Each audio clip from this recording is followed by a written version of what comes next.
जब कोई इंसान हद से ज्यादा डेस्परेट होकर किसी के पीछे भागने लगता है तो उसकी कोई वैल्यू नहीं रह जाती। इसलिए जब मुझे पता चला कि जिस स्कूल ब्यूटी ने मुझे 99 टाइम्स रिजेक्ट किया था उसे असल में मुझसे लव एट फर्स्ट साइट हुआ था, लेकिन सिर्फ इसलिए क्योंकि वो अपने पसंद के लड़के से चेस किए जाने वाले प्रोसेस को एंजॉय करना चाहती थी, उसने मुझे बार बार रिजेक्ट किया। ये जानने के बाद मैंने डिसाइड किया कि अब मैं उसे और भाव नहीं दूंगा और मैंने अपने प्रोफेसर को फॉरेन स्टडी एक्सचेंज प्रोग्राम के लिए अप्लाई कर दिया। जाने से पहले मैंने सोचा कि जो खत्म करना है उसे पूरी तरह खत्म कर देना चाहिए, इसलिए मैंने लिन कैन्यू की बर्थडे पार्टी में उससे सारे रिश्ते तोड़ने का प्लान बनाया। लेकिन जब मैं वहां पहुंचा तो बर्थडे पार्टी पहले ही शुरू हो चुकी थी और प्राइवेट रूम के अंदर से जानी पहचानी आवाजें आ रही। लिू चंचाओ अभी तक लेट कैसे है? कहीं वो कोई सरप्राइज तो प्लान नहीं कर रहा? उसने पहले ही 99 टाइम्स प्रपोज कर दिया है और अब 100 टाइम होने वाला है। लिन कैन्यू, अब तो तुम्हें उसे हाँ कह देना चाहिए ना। हाँ बिल्कुल, तुम भी तो उसे पसंद करती हो। अगर तुमने इस बार भी अपने होने वाले बॉयफ्रेंड को रिजेक्ट किया तो हो सकता है वो सच में भाग जाए। उन लड़कियों की छेड़छाड़ सुनकर लिन कैन्यू बहुत कॉन्फिडेंट लग रही थी। लिू चंचाओ मुझे बहुत पसंद करता है, वो कहीं नहीं भागेगा। जब वो नेक्स्ट टाइम प्रपोज करेगा तब मैं उसे हाँ कह दूंगी। उसका ये ओवर कॉन्फिडेंट टोन सुनकर मुझे बहुत अजीब लगा। अब कोई नेक्स्ट टाइम नहीं हो। लिन कैन्यू को चेस करने के इन 2 सालों में मैंने अपनी सारी सेल्फ रिस्पेक्ट छोड़ दी थी। मैंने बाकी स्टूडेंट्स के ताने और मजाक को इग्नोर किया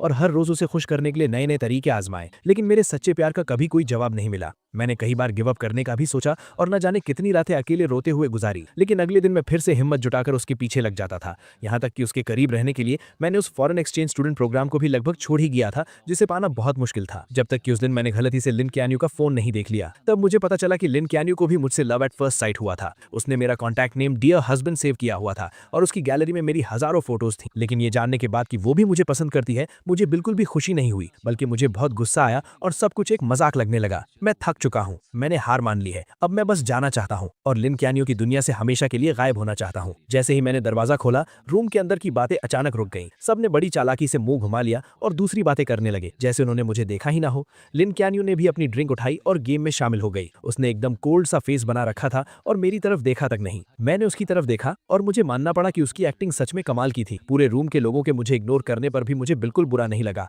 मैं चुपचाप जाकर कॉर्नर की एक खाली सीट पर बैठ गया। अगले 1 घंटे तक सब लोग आपस में बातें करते रहे और मजे करते रहे, लेकिन मैं वहीं बैठकर अकेले अपना फोन चलाता रहा, जैसे कि मैं वहां हूं ही नहीं। पहले जब भी लिन कैन्यू सामने आती थी तो मैं किसी भी तरह उसके पास जाने का मौका ढूंढता था और उसका अटेंशन पाने के लिए अलग अलग टॉपिक्स पर बात करता था। इस बर्थडे पार्टी के लिए भी मैंने उसे बहुत मनाया था और कई लोगों से सिफारिश करवाई थी, तब जाकर उसने मुझे इन्वाइट किया था। नॉर्मली जो चीज इतनी मुश्किल से मिले उसकी ज्यादा कदर होनी चाहिए, लेकिन मेरा ये रिलैक्स्ड एटीट्यूड देखकर ऐसा लग रहा था जैसे मुझे उसके बर्थडे की कोई परवाह ही नहीं। मेरा ये पहले से एकदम अलग और कोल्ड बिहेवियर देखकर लिन कैन्यू आखिरकार खुद को रोक नहीं पाई और उसने छुप छुप कर मुझे कई बार देखा। बर्थडे सॉन्ग गाने और केक काटने के बाद जल्द ही गिफ्ट देने का टाइम आ गया। मैंने सबका वेट किया कि सब अपने गिफ्ट्स दे दें। फिर मैं आराम से खड़ा हुआ और अपने बैग से कैलेंडर निकालकर उसे दे दिया। वहां मौजूद सभी लोग हैरानी से मुझे देखने लगे, क्योंकि वो कैलेंडर बस एक हाथ के साइज का था और उसमें सिर्फ 30 पेजेस थे। वो देखने में बहुत ही सस्ता लग रहा था। मुझे फर्क नहीं पड़ा कि बाकी लोग क्या सोच रहे हैं। मैंने बस लिन चैनियो की तरफ देखा और आराम से कहा, लिन चैनियो, आज से तुम हर दिन इसका एक पेज फाड़ना। जब तुम आखिरी पेज पर पहुंचोगी तो तुम्हारे लिए एक सरप्राइज होगा और वही मेरा तुम्हारे लिए लेट बर्थडे गिफ्ट है। ये सुनते ही उसके कुछ रूममेट जोर जोर से हंसने लगे। 100th टाइम प्रपोज करने का प्लान है क्या? तुम में सच में बहुत हिम्मत है। 2 साल हो गए और तुम अभी भी लगे हुए हो। तुम सच में चियानियो को बहुत पसंद करते हो ना? उनकी इन बातों को सुनकर लिन चियानियो ने भी यही सोचा कि ये 100th प्रपोजल का काउंटडाउन कैलेंडर है। उसके होंठों पर हल्की सी स्माइल आई, लेकिन उसने तुरंत उसे छुपा लिया और फिर से अपना कोल्ड फेस बना लिया। मैंने बस ये कहा था कि जब तुम 100 टाइम्स प्रपोज कर लोगे तब मैं इसके बारे में सोचूंगी। मैंने ये नहीं कहा था कि मैं पक्का हाँ कह दूंगी। मुझे पता था कि वो सब गलत समझ रहे थे। आखिरी पेज फाड़ने वाला दिन मेरे प्रपोज करने का दिन नहीं था, बल्कि वो दिन था जब मैं उसकी दुनिया से पूरी तरह गायब होने वाला था। मैंने कुछ एक्सप्लेन नहीं किया, बस हल्का सा हंसा और बोला, लिन चियानियो, मैं इतने टाइम से तुम्हारे पीछे हूँ लेकिन तुम्हें इंप्रेस नहीं कर पाया। मैं सच में जानना चाहता हूँ कि आखिर तुम्हारा आइडियल टाइप कैसा है। मेरे ये पूछते ही पूरा रूम शांत हो गया और सब उसकी तरफ एक अजीब सी नजरों से देखने लगे। लिन चियानियो ने मेरी तरफ घूर कर देखा, कुछ सेकंड्स तक चुप रही और फिर धीरे से बोली, मेरा आइडियल टाइप। उसने अभी बात शुरू ही की थी कि बंद दरवाजा अचानक खुला और सबका अटेंशन उस तरफ चला गया। सबकी नजरों के सामने जू यानशु एक बहुत ही ब्यूटीफुली पैक्ड बॉक्स लेकर अंदर आई। लिन चियानियो के चेहरे पर एक प्यारी सी स्माइल आ गई। Happy birthday चियानियो। लिन चियानियो की नजरें इस विश के साथ जू यानशु पर टिक गई। उसने अपनी उंगलियों से धीरे से टेबल को नॉक किया और अपनी अधूरी बात पूरी करते हुए बोली, मेरा आइडियल टाइप बेशक एक चेयरफुल और क्लीन लुक वाला हैंडसम गाय है। दरवाजे से अंदर आते ही ऐसी बातें सुनकर जू यानशु के चेहरे पर खुशी आ गई। वो जल्दी से उसके पास गई, अपना केयरफुली प्रिपेयर्ड गिफ्ट उसे दिया और उसे वहीं पर ओपन करने की जिद करने लगी। पल भर में ही सबका ध्यान भटक गया और किसी ने उस टॉपिक पर पर आगे बात नहीं की। उन दोनों को लोगों से घिरा हुआ देखकर मैंने कोई उदासी नहीं दिखाई, बल्कि मैं बहुत ही कामली वापस अपनी जगह पर जाकर बैठ गया। पूरी रात लिन चानियो जहां भी गई, जू यानशु हमेशा उसके साथ रही। वो दोनों हंस बोल रहे थे, एक दूसरे की ड्रिंक्स शेयर कर रहे थे और एक ही केक का पीस खा रहे थे। मैं चुपचाप उनकी ये क्लोजनेस देखता रहा और मेरे दिमाग में कई पुरानी यादें ताज़ा हो गई। हालांकि लिन चानियो किंगडा की स्कूल ब्यूटी है और उसके बहुत चाहने वाले हैं, लेकिन वो हमेशा लड़कों से दूर ही रहती है। उसका इकलौता एक्सेप्शन जू यानशु है, जिसके साथ वो बचपन से बड़ी हुई है। वो उसके बिखरे बालों को सेट करती है, क्लासेस में उसके साथ बैठती है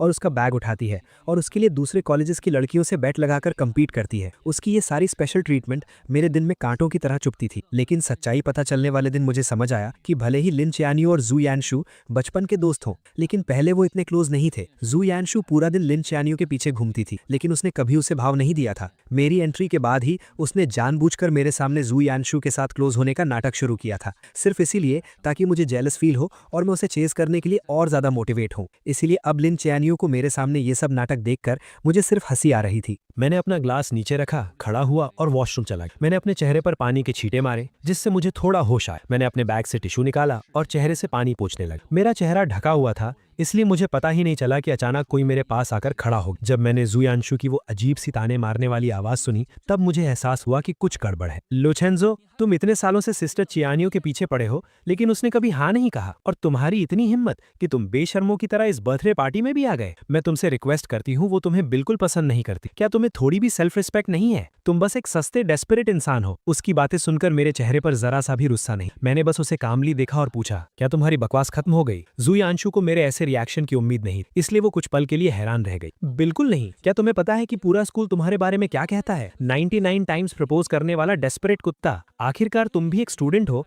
क्या तुम्हें अपनी इज्जत की कोई परवाह नहीं है? कोई भी देखकर बता सकता है कि सिस्टर चियानियो मुझे पसंद करती है। तुम अपनी ये अंधी आंखें खोलकर क्यों नहीं देखते? उसका ये बदतमीजी भरा रवैया देखकर भी मुझे कोई फर्क नहीं पड़ा। मैंने बस अपनी नजरें उससे हटाकर उसके पीछे की तरफ कर ली और कहा, इससे पहले कि तुम और गालियां दो, अपने पीछे देख लो। मेरी नजर का पीछा करते हुए जू यानशु अजीब सा मुंह बनाकर पीछे मुड़ी और सामने दरवाजे के बाहर लिन चियानियो खड़ी थी। ऐसा लग रहा था कि वो काफी देर से वहां खड़ी थी और शायद उसने अभी अभी जो कुछ हुआ वो सब देख लिया था। ये सोचते ही जू यानशु अचानक घबरा गई। उसके चेहरे पर तुरंत वो बेचारी और मासूम सी एक्टिंग वापस आ गई और उसका सारा एटीट्यूड गायब हो गया। वो जल्दी से उसके पास गई, उसका हाथ पकड़ा और घबराते हुए एक्सप्लेन करने लगी, सिस्टर चियानियो, आपने जो देखा वैसा कुछ नहीं है। ये लूचेंजू था। पहले इसी ने मुझे परेशान किया, लेकिन लिन चियानियो को जैसे कोई फर्क नहीं पड़ा। उसने अपनी आंखों से जू यानशु को मुझे बेइज्जत करते देखा था, फिर भी उसने ऐसे बिहेव किया जैसे उसने कुछ देखा ही ना हो। उसने मेरी तरफ एक नजर देखा, फिर अपनी जैकेट उतारकर जू यानशु को पहना दी। बाहर बहुत हवा है, तुमने इतने कम कपड़े पहने हैं, कहीं तुम्हें ठंड न लग जाए। ये कहते हुए उसने उसका हाथ पकड़ा और वापस प्राइवेट रूम की तरफ मुड़ गए। जू यानशु ने भी इस रिएक्शन की उम्मीद नहीं की। ये देखकर कि लिन चियानियो को मेरे बेइज्जत होने से कोई फर्क नहीं पड़ा, जू यानशु का कॉन्फिडेंस और बढ़ गया। उसने बहुत प्राउडली पीछे मुड़कर मेरी तरफ देखा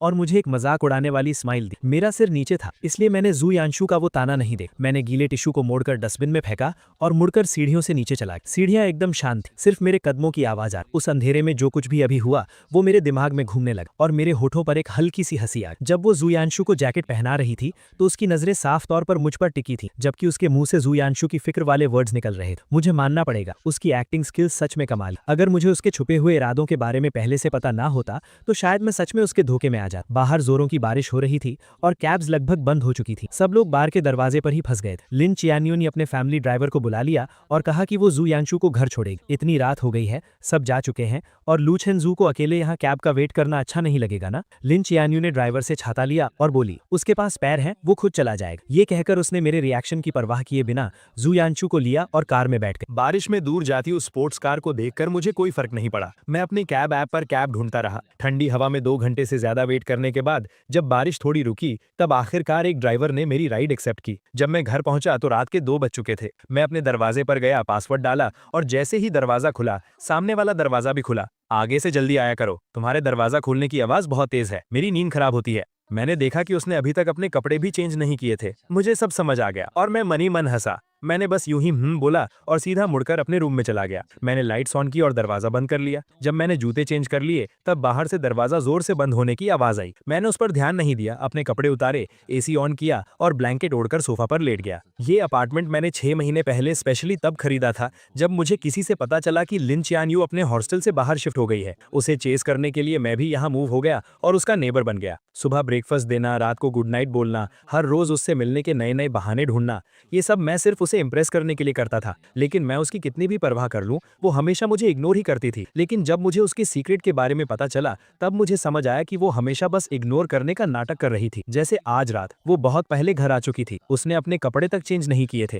क्योंकि वो मेरी सेफ्टी को लेकर परेशान थी, इसलिए वो सोई नहीं। लेकिन मुझे देखते ही वो जानबूझकर उल्टी सीधी बातें करने लगी। मैं उसके इस मुंह पर कुछ और दिल में कुछ वाले नाटक से थक चुका था और अब मैं उसके इस नाटक का हिस्सा नहीं बनना चाहता था। मैंने अपना फोन निकाला, रियल एस्टेट ऐप ओपन किया और इस अपार्टमेंट की सेल लिस्टिंग डाल दी। क्योंकि मैंने जाने का फैसला कर लिया था, तो अब सब कुछ पूरी तरह से खत्म करना ही सही था। अगली सुबह एजेंट घर चेक करने आई। मैं नींद में उठा, दरवाजा खोला और उसे घर की सारी डिटेल्स बता दी। सब देखने के बाद मैं उसे बाहर छोड़ने ही वाला था कि सामने वाला दरवाजा खुल गया। लिन चियान्यू कार की कीज लेकर बाहर जा रही थी। मेरे साथ एक अनजान औरत को देखकर उसकी भौएं अचानक सिकुड़ गईं। ये कौन है? ये मेरी कजन सिस्टर है, कुछ सामान देने आई थी। मैंने बिना किसी झिझक के झूठ बोल दिया। मेरे पास खड़ी एजेंट हैरानी से मुझे देखने लगी, लेकिन वो बहुत प्रोफेशनल थी, इसलिए उसने मेरा झूठ पकड़ा नहीं और एक बहाना बनाकर वहां से चली गई। मैं वापस रूम में गया, कपड़े चेंज किए और स्कूल जाने का प्लान बनाया। लेकिन जैसे ही मैं मुड़ा, एलिवेटर के सामने कोई खड़ा था और रास्ता रोक रखा था। मैंने सिर उठाकर देखा तो वो लिन चियान्यू थी। मुझे थोड़ा अजीब लगा, क्या वो अभी बाहर नहीं जा रही थी? वो अभी तक गई क्यों नहीं? लिन चियान्यू ने मेरी आंखों में वो कंफ्यूजन देखा और थोड़ी ऑकवर्ड होते हुए बोली, आज मैं तुम्हें स्कूल ड्रॉप कर दूंगी। मुझे समझ नहीं आ रहा था कि आज वो एक अलग इंसान की तरह बिहेव क्यों कर रही है, तो मैंने सिर हिलाकर मना कर दिया। लेकिन वो किसी बीमार इंसान की तरह मुझे ड्रॉप करने की जिद करने लगी। उसने बहुत से बहाने बनाए, लेट होने से लेकर रास्ते में पढ़ने तक। जब लगा कि वो एनवायरनमेंट सेव करने वाला बहाना भी देने ही वाली है, तो मैं उससे बहस नहीं कर पाया। मैं और टाइम वेस्ट नहीं करना चाहता था, इसलिए मैं मान गया। पूरे रास्ते हम दोनों ने एक शब्द भी नहीं बोला। कार के अंदर एकदम सन्नाटा था। उसे मेरी बकबक सुनने की आदत थी। अब मुझे इतना शांत देखकर लिन चियान्यू को बहुत अजीब लग रहा था और उसके मन में एक हैरानी सी थी। ऐसा लग रहा था कि ये उसका वहम नहीं है। मैं इन कुछ दिनों में सच में बदल गया हूँ और ये बदलाव उसे अंदर ही अंदर घबरा रहा था। जब हम स्कूल पहुंचे, मैंने अपनी सीट बेल्ट खोली, बस थैंक यू कहा और पहले ही बाहर निकल गया। मैं तेजी से स्कूल गेट के अंदर गया और मैंने नोटिस किया कि वहां से गुजरने वाला हर इंसान मुझे एक बहुत अजीब नजर से घूर रहा है। यही लू चेंजू है। हाँ, वही जो ट्रेंडिंग टॉपिक में है। कितनी शर्म की बात है। ये अजीब बातें सुनकर मैंने जल्दी से अपना फोन चेक किया और मुझे मेरे कुछ फ्रेंड्स के भेजे हुए लिंक्स दिखे। मैंने लिंक ओपन किया और देखा कि किसी ने लिन ख्यानयू को चेस करने की मेरी पूरी कहानी गॉसिप पेज पर डाल दी थी और वो ट्रेंड कर रही थी। उस चिंग द डेस्परेट डॉग वाले टाइटल को देखकर मैं एकदम हैरान रह गया। उस टाइटल के अंदर सबसे पॉपुलर पोस्ट वही थी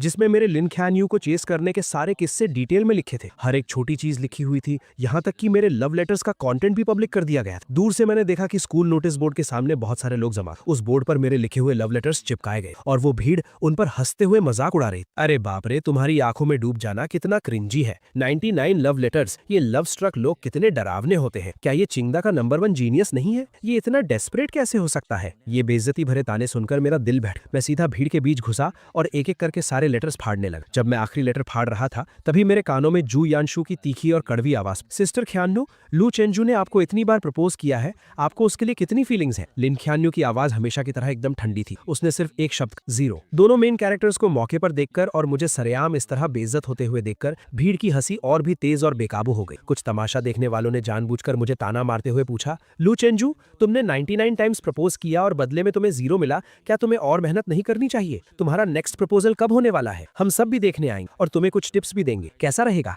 मैंने अपने हाथों में उन फटे हुए लव लेटर्स को कसकर पकड़ ली, इतनी जोर से कि मेरी उंगलियां सफेद पड़ गई। कुछ बातें मेरे होठों तक आईं और मैं कुछ बोलने ही वाला था, लेकिन चारों तरफ से मुझे घूरती उन नजरों को देखकर मैंने खुद को रोक लिया। मैंने अपने हाथों में उन लेटर्स को हवा में ऊंचा उठाया जैसे कोई बैटल फ्लैग लहरा रहा हो और जोर से अनाउंस, ठीक है, 100वां प्रपोजल स्कूल के सेंट्रल स्क्वायर में 3 दिसंबर की सुबह 9 बजे। पूरे स्कूल के स्टूडेंट्स अपने दोस्तों के साथ इसे देखने के लिए इन्वाइटेड है। ये कहने के बाद मैंने परवाह नहीं की कि वहां खड़े लोग क्या रिएक्शन दे रहे हैं। मैं अपना सिर ऊंचा करके पूरे कॉन्फिडेंस के साथ वहां से चला गया। उस सुबह मैं अपनी क्लासेस में नहीं गया। मैं वापस घर आ गया और मैंने अपने पास रखे उन सभी लव लेटर्स को एक एक करके फाड़ा, उन्हें जलाकर राख कर दिया और फिर फ्लश कर दिया। वीकेंड पर एक क्लब जो काफी टाइम से इनएक्टिव था, उसने अचानक मीटअप का मैसेज भेजा। मुझे वैसे भी अपनी क्लब रेजिग्नेशन एप्लीकेशन देनी थी, तो मैं वहां चला गया। लेकिन जैसे ही मैंने दरवाजा खोला, मैंने देखा कि लिन ख्यान्यू, जो कभी इन इवेंट्स में नहीं आती थी, वो भी आज हैरानी से वहां मौजूद। मैंने उसे इग्नोर किया और सीधा कॉर्नर में जाकर बैठ गया। मुझे देखते ही जू यानशु के कुछ दोस्तों ने नाटक शुरू कर, ख्यान्यू यहाँ आने के लिए कैसे मान गई? बेशक इसीलिए क्योंकि यानशु को पार्टी करना पसंद है। सब जानते हैं कि हमारी स्कूल ब्यूटी सिर्फ यानशु की बात मानती। मुझे उनके इन सस्ते नाटकों में कोई इंटरेस्ट नहीं, इसलिए मैंने बस कुछ ऑरेंजेस लिए और उन्हें छीलकर खाने। जब सब लोग जमा जमा हो गए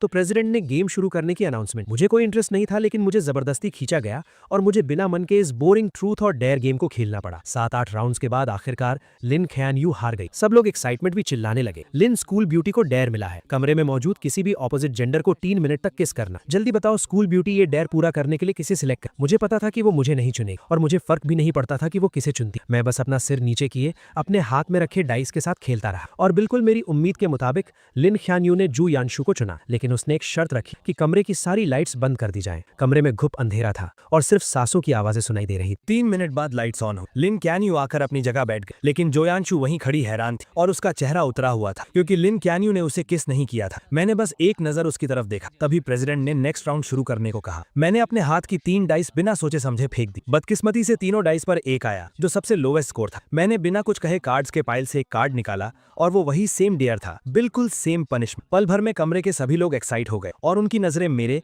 लिन क्यान्यू और जोयांशु के बीच घूमने लगी। मैंने ऐसे प्रिटेंड किया जैसे मैं कुछ देख ही नहीं रहा। मैंने गेम का पॉइंटर घुमा दिया और वो मेरे सामने बैठी एक जूनियर गर्ल पर जाकर रुका। सबको लगा कि मैं पीछे हटने वाला हूँ। मैंने उस जूनियर से कहा, सॉरी, तुम्हें थोड़ी परेशानी होगी। वो जूनियर एकदम कंफ्यूज थी और बस खड़ी होने ही वाली थी कि अचानक लिन क्यान्यू झटके से खड़ी हुई और उसने अपनी चेयर को लात मारकर गिरा दी। जब किसी को समझ नहीं आ रहा था कि क्या हुआ, उसने ठंडे स्वर में बात काटते हुए कहा, बहुत देर से खेल रहे हैं, मैं थक गई हूँ, अब ब्रेक का टाइम है ना। उसके रूममेट्स भी हाँ में हाँ मिलाने लगे तो प्रेसिडेंट को मजबूरन पनिशमेंट को होल्ड पर रखना पड़ा। ब्रेक के दौरान कुछ लड़कियों ने कहा कि उन्हें भूख लगी। रूममेट्स तुरंत कमरे के लड़कों को नीचे खाने पीने का सामान लाने के लिए ले गए और उन्हें गए हुए 20 मिनट हो गए। उन्हें वापस आता ना देख प्रेसिडेंट और वेट नहीं करना चाहता था, इसलिए उसने गेम कंटिन्यू करने की अनाउंसमेंट की। मैंने अपना फोन नीचे रखा और चारों तरफ देखा। तब मुझे पता चला कि वो जूनियर वहां नहीं थी। सच कहूं तो लिन क्यान्यू को छोड़कर वहां कोई भी लड़की नहीं थी। मुझे गेस करने की जरूरत नहीं थी, मुझे पता था कि ये लिन क्यान्यू ने जानबूझकर किया है, लेकिन मैं उसके प्लान को सक्सेसफुल नहीं होने देना चाहता था। इसलिए मैंने अपने सामने रखा 500 ml का ग्लास उठाया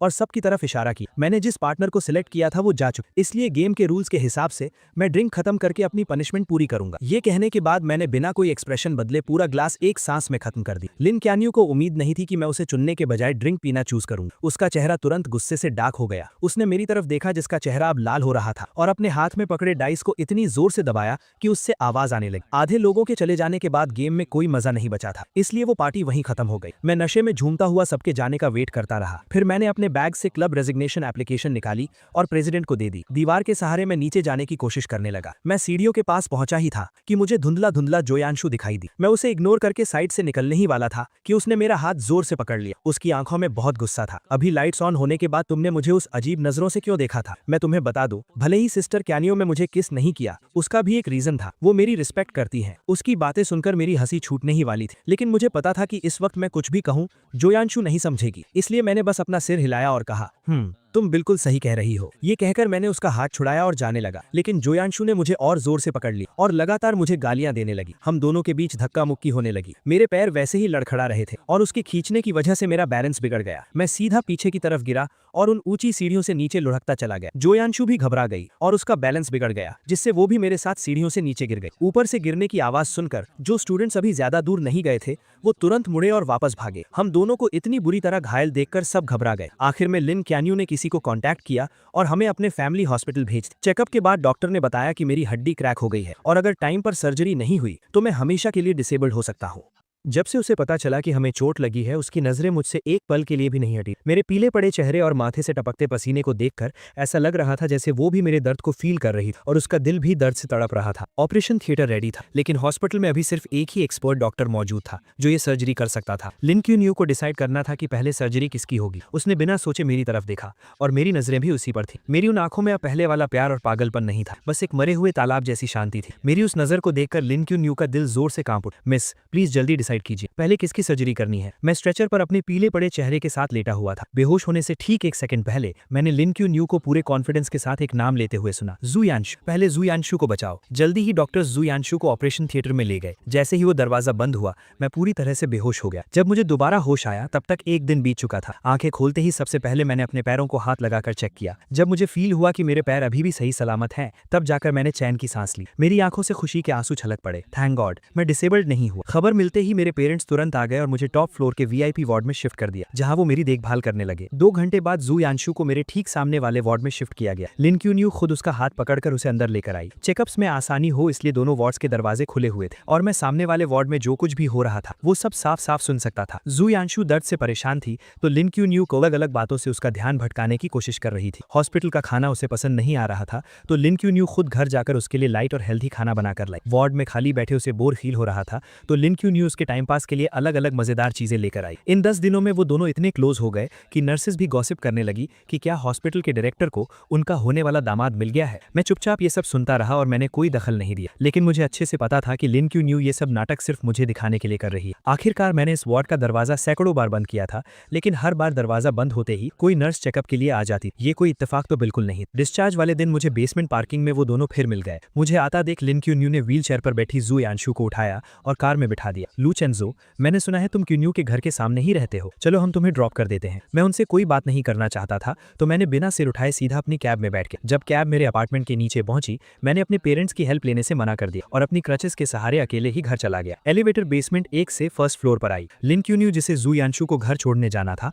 वो अचानक एलिवेटर के अंदर आ गई। हम दोनों ने एक दूसरे को देखा लेकिन किसी ने कुछ नहीं कहा। एलिवेटर 17th फ्लोर पर रुकी। लिन क्यून्यू दरवाजे के पास खड़ी थी और बाहर नहीं जा रही, इसलिए मुझे अपनी क्रचेस के सहारे थोड़ा घूमकर पहले बाहर निकलना पड़ा। मैं धीरे चल रहा था लेकिन मेरे पीछे आ रही लिन क्यून्यू मुझसे भी धीरे चल रही। मैं फील कर सकता था कि उसकी नजरें मुझ पर ही टिकी थी। जब मैं दरवाजे पर पहुंचा मैंने पासवर्ड डालना चाहा लेकिन अचानक मेरी क्रच जमीन पर गिर गई। मुझे दीवार के सहारे धीरे धीरे नीचे झुकना पड़ा। जैसे ही मैंने अपनी क्रच पकड़ी अचानक मेरे सामने एक परछाई सी आई। लिन क्यानयू भी नीचे बैठ गई थी, शायद मेरी क्रच उठाने के लिए, लेकिन जैसे ही उसकी नजर मुझसे मिली उसने अपना हाथ पीछे खींच लिया और अपने खुले हुए शूलेस बांधने का नाटक करने लगी। मेरे चेहरे पर एक मजाक उड़ाने वाली स्माइल आ गई। मैंने अपनी क्रच उठाई, धीरे धीरे खड़ा हुआ और रूम के अंदर चला गया। घर पर लंबे समय तक रेस्ट करने के बाद फाइनल एग्जाम्स का टाइम आ गया। हालांकि मुझे जल्द ही विदेश जाना था लेकिन अब मैं थोड़ा चल सकता था, इसलिए मैंने एग्जाम पोस्टपोन करने की एप्लीकेशन नहीं दी और एग्जाम देने चला गया। लेक्चर हॉल में बहुत सीढ़ियां थी और मेरे पैरों की चोट अभी पूरी तरह ठीक नहीं हुई थी, इसलिए मैं बीच में फर्स्ट रो में बैठ गया। थोड़ी देर में लिन क्यानयू जू यांशु को सहारा देकर अंदर लाई। मुझे देखते ही जू यांशु ने तुरंत नाटक शुरू कर दिया कि उसके पैर में दर्द है और उसे फर्स्ट रो में ही बैठना है। लिन क्यानयू उसे मेरे बगल वाली सीट तक ले आई और खुद दीवार के साथ वाली सीट पर बैठ गए। एग्जाम जल्द ही शुरू हो गया। जू यांशु ने वेट किया और जैसे ही टीचर आखिरी सीढ़ी से नीचे उतरा उसने चुपके से पेपर की एक चिट मेरी डेस्क पर फेंक दी जो बीच के आयल से पार होकर मेरे पास आई। मेरा पेन पकड़ा हुआ हाथ रुक गया। मुझे कुछ समझ आता उससे पहले ही टीचर मुड़ा और उसने मुझे डांट दी। एग्जाम से पहले ही मैंने बार बार कहा था कि मार्क्स कम आए तो चलेगा लेकिन कैरेक्टर पर कोई सवाल नहीं उठना चाहिए, चीटिंग बिल्कुल अलाउ नहीं और तुमने जानबूझकर ये गलती की है। लू चेनचाओ, तुम्हारा एग्जाम कैंसिल किया जाता है। तब जाकर मुझे समझ आया कि यू यांशु का असली प्लान क्या था, लेकिन मैं चुपचाप ये इल्जाम अपने सिर नहीं लेना चाहता था। मैं तुरंत खड़ा हुआ और अपने डिफेंड में कहा कि सीसीटीवी फुटेज चेक किया जाए। बदकिस्मती से सुबह ही टीचिंग बिल्डिंग की इलेक्ट्रिसिटी कट गई थी, इसलिए क्लास का सीसीटीवी कैमरा चालू नहीं था। यू यांशु के चेहरे पर हैरानी से खुशी में बदलते हुए एक्सप्रेशन को देखकर मुझे बहुत गुस्सा आ रहा था। लिन क्यानयू यू यांशु के बगल में बैठी और उसने सब कुछ अपनी आंखों से देखा था। टीचर भी किसी बेकसूर को सजा नहीं देना चाहता था, इसलिए उसने तुरंत लिन क्यानयू को आगे बुलाया। किंगडा की टीचिंग बिल्डिंग लिन फैमिली ने ही इन्वेस्ट की थी। लिन क्यानयू को किसी की चापलूसी करने की जरूरत नहीं और वो हमेशा फेयर रहती, इसलिए टीचर्स और स्टूडेंट्स के बीच उसकी बात को बहुत अहमियत दी जाती। पूरी बात सुनने के बाद लिन क्यानयू ने आंखें उठाकर मुझे देखा और फिर बहुत ही कामनेस के साथ बोली, जिसने चीटिंग की वो यू यांशु नहीं है। उसके ये कहते ही मेरे ऊपर लगा इल्जाम पक्का हो। लू चेनचाओ, अब तुम्हारे पास क्या बहाना है? तुमने चीटिंग की, उसे एक्सेप्ट भी नहीं कर रहे और उल्टे अपनी क्लासमेट पर इल्जाम लगा रहे हो। तुम सच में सुधरने वाले नहीं। तुम्हारे पिछले मार्क्स भी कहीं चीटिंग से तो नहीं आए थे? कुछ भी हो जाए इस बार मैं इसे पूरे स्कूल में अनाउंस करके तुम्हें पनिश करूंगा। मैं अपनी जगह पर ही खड़ा रह गया। मुझे ऐसा लगा जैसे मैं किसी बर्फ की खाई में गिर गया। मुझे लगा था कि सही और गलत के बीच फैसले के वक्त लिन क्यानयू हमेशा अपने प्रिंसिपल्स को फॉलो करेगी, इसलिए मैंने उसका नाम लिया। लेकिन मुझे बिल्कुल उम्मीद नहीं थी कि सब कुछ अपनी आंखों से देखने के बावजूद वो यू यांशु को बचाने के लिए झूठ बोलेगी। अब मैं कितनी भी सफाई दे दूं सब बेकार था। मैंने लिन क्यानयू को गहरी नजरों से देखा और बिना एक शब्द कहे वहां से चला गया। मेरी उन लाल आंखों को देखकर लिन क्यानयू अचानक घबरा गई। वो बिना सोचे मेरे पीछे आई और मेरा रास्ता रोक। लू चेनचाओ, मुझे पता है इस मामले में गलती यांशु की थी, लेकिन वो बहुत सेंसिटिव है। मैं नहीं चाहती कि लोग उसके बारे में बातें बनाएं। उसने मुझे एक बार भी सॉरी नहीं कहा, बस यू यांशु को डिफेंड करने में लगी हुई थी। मुझे तो शक होने लगा था कि उस दिन जो फोटोज मैंने देखी थी वो कहीं कोई सपना तो नहीं था, तो इसी वजह से तुमने मुझे फंसाने में उसकी मदद की। वो लोगों के ताने नहीं सह सकती लेकिन मैं सह सकता हूँ, है ना? लिन चैन-यू, तुम्हें लगता है कि मैंने तुम्हें 99 टाइम्स प्रपोज किया है तो मैं बहुत बेशर्म हूँ और मैं इतना स्ट्रांग बन चुका हूँ कि मुझे किसी की बातों से कोई फर्क नहीं पड़ता। मेरी ये हालत देखकर लिन चैन-यू की बाई आंख फड़कने लगी। उसने सीधा मेरा हाथ पकड़ा और बोली, मेरा वो मतलब नहीं था, ये सिर्फ एक एग्जाम है, क्रेडिट्स बाद में मेकअप किए जा सकते हैं। आज तुम्हारे साथ जो भी नाइंसाफी हुई है, मैं आगे चलकर उसे ठीक करने का कोई ना कोई रास्ता निकाल लूंगी। ठीक करना? तुम तो मुझे पसंद भी नहीं करती, फिर इसे कैसे ठीक करोगी? मेरा ये मजाक उड़ाने वाला टोन सुनकर लिन चैन-यू का दिल बैठ गया और वो लगभग अपने दिल की बात बोलने ही वाली थी। किसने कहा मैं पसंद नहीं करती? ये बोलते ही उसे एहसास हुआ कि उसने कुछ गलत बोल दिया है। उसने जल्दी से खुद को रोका और कहा, तुम मुझ पर ट्रस्ट करो, तुम्हारे 100th प्रपोजल के दिन मैं तुम्हें सब कुछ वापस लौटा दूंगी। लिन चैन-यू बस यही कहने वाली थी कि वो मेरे प्रपोजल को पक्का एक्सेप्ट कर लेगी। पहले वो इतनी आसानी से अपनी फीलिंग शो नहीं करती थी, लेकिन अब मुझे कोई फर्क नहीं पड़ता था। मैंने उसका हाथ झटक दिया और बोला, तो फिर उस कैलेंडर के पेजेस फाड़ती रहो और आखिरी दिन का वेट करो। मुझे अपना हाथ पीछे खींचते देख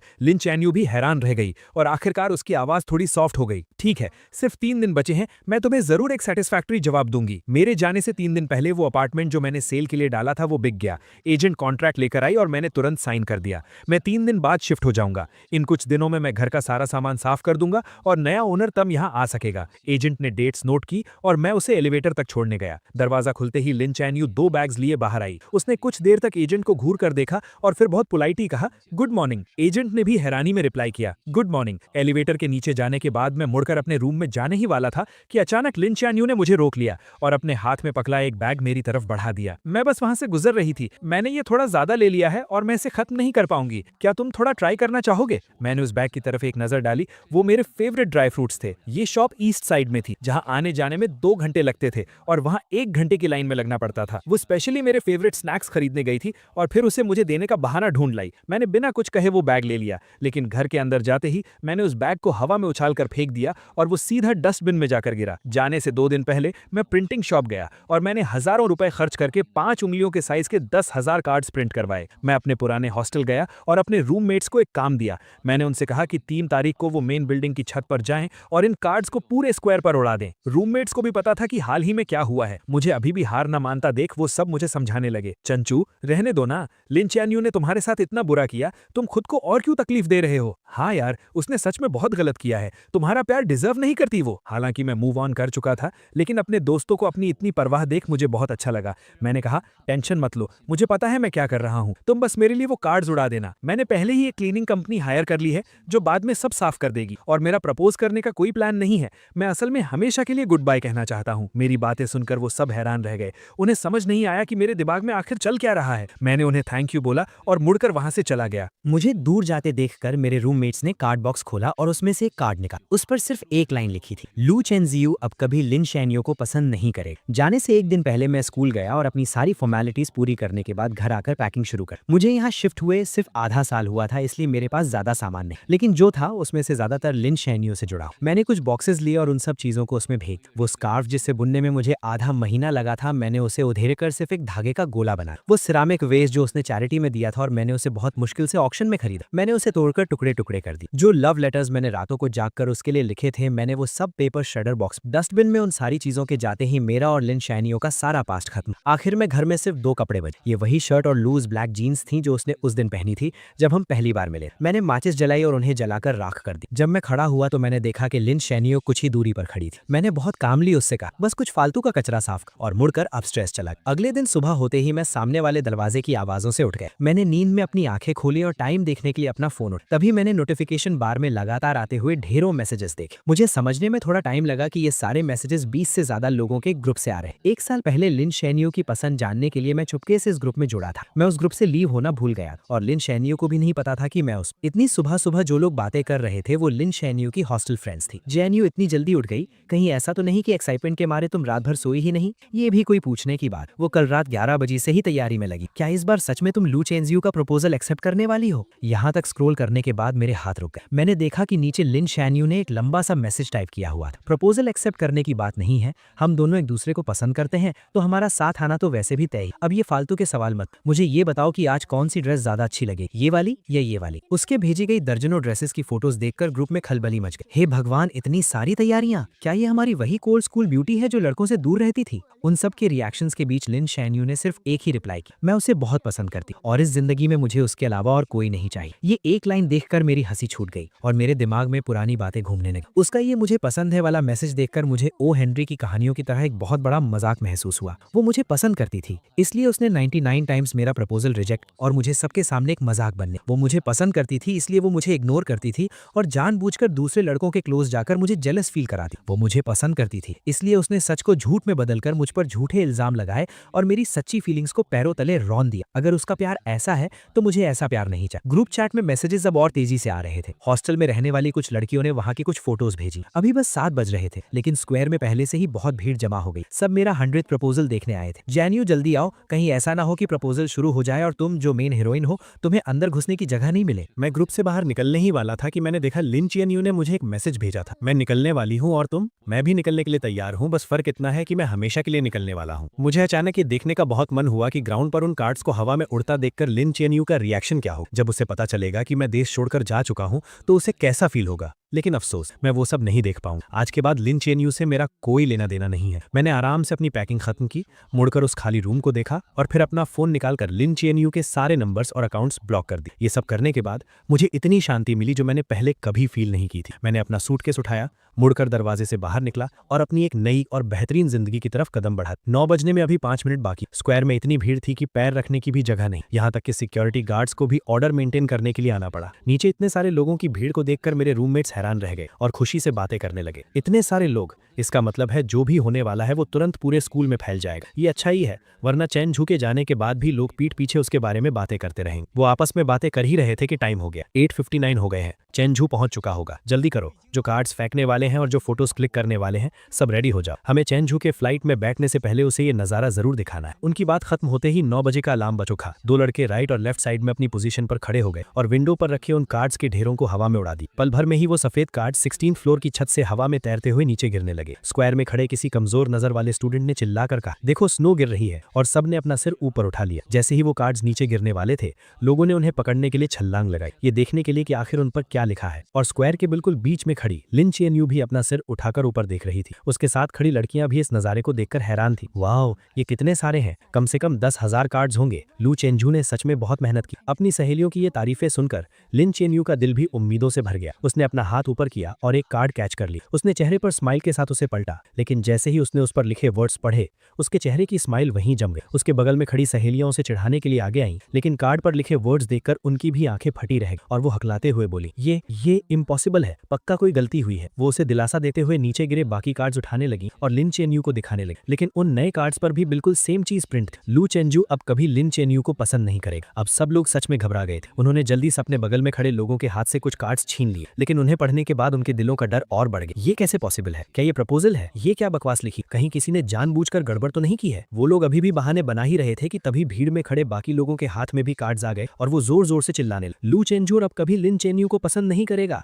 अरे तो ये प्रपोजल नहीं था यार, सबको यहाँ बेवकूफ बनाकर बुलाया गया सिर्फ ये क्लियर करने के लिए। इतनी मेहनत से प्रमोशन किया, अब तो पूरे स्कूल को पता चल गया। लोगों की तेज होती इन आवाजों और बातों को सुनकर लिन चेनयू के चेहरे का रंग धीरे धीरे उड़ गया। उसे ऐसा लगा जैसे किसी ने उसका दिल जकड़ लिया हो। उसके दिमाग में ऑक्सीजन की कमी होने लगी और सब कुछ ब्लैंक हो गया। उसकी आंखों में सिर्फ हैरानी और डर साफ दिखा जा सकता था। स्क्वायर में खड़े हजारों लोग पंजों के बल उठकर उसका रिएक्शन देखने की कोशिश कर रहे थे और सबकी उम्मीदों के मुताबिक उसने अपने हाथ के कार्ड्स फेंक दिए और तेज कदमों से मेन बिल्डिंग की तरफ भागने लगे। तमाशा देखने वाले लोग भी तुरंत उसके पीछे पीछे जाने लगे। आखिरी कार्ड्स का बंडल नीचे फेंकने के बाद रूममेट्स भी जाने की तैयारी कर रहे, लेकिन जैसे ही वो दरवाजे के पास पहुंचे, सामने से लिन चैनयू आ गई। वो अपनी सहेलियों के साथ भागकर ऊपर आई थी और कुछ ही सेकंड्स में उनके पीछे तमाशा देखने वालों की भारी भीड़ भी वहां आ गई। लिन चैनयू को देखकर रूममेट्स ने तुरंत उसे ताना मारना शुरू कर दी। ओहो, तो ये हमारी चिंगडा की स्कूल ब्यूटी है ना? क्या तुम कहती नहीं थी कि लू चेनझू तुम्हारे लायक नहीं है? तो फिर तुम इस बोरिंग से तमाशे में हिस्सा लेने क्यों आई हो? उनकी ये तानेबाजी सुनकर लिन चैनयू के हाथ कसकर मुट्ठी बन गए। उसका चेहरा गुस्से से लाल हो गया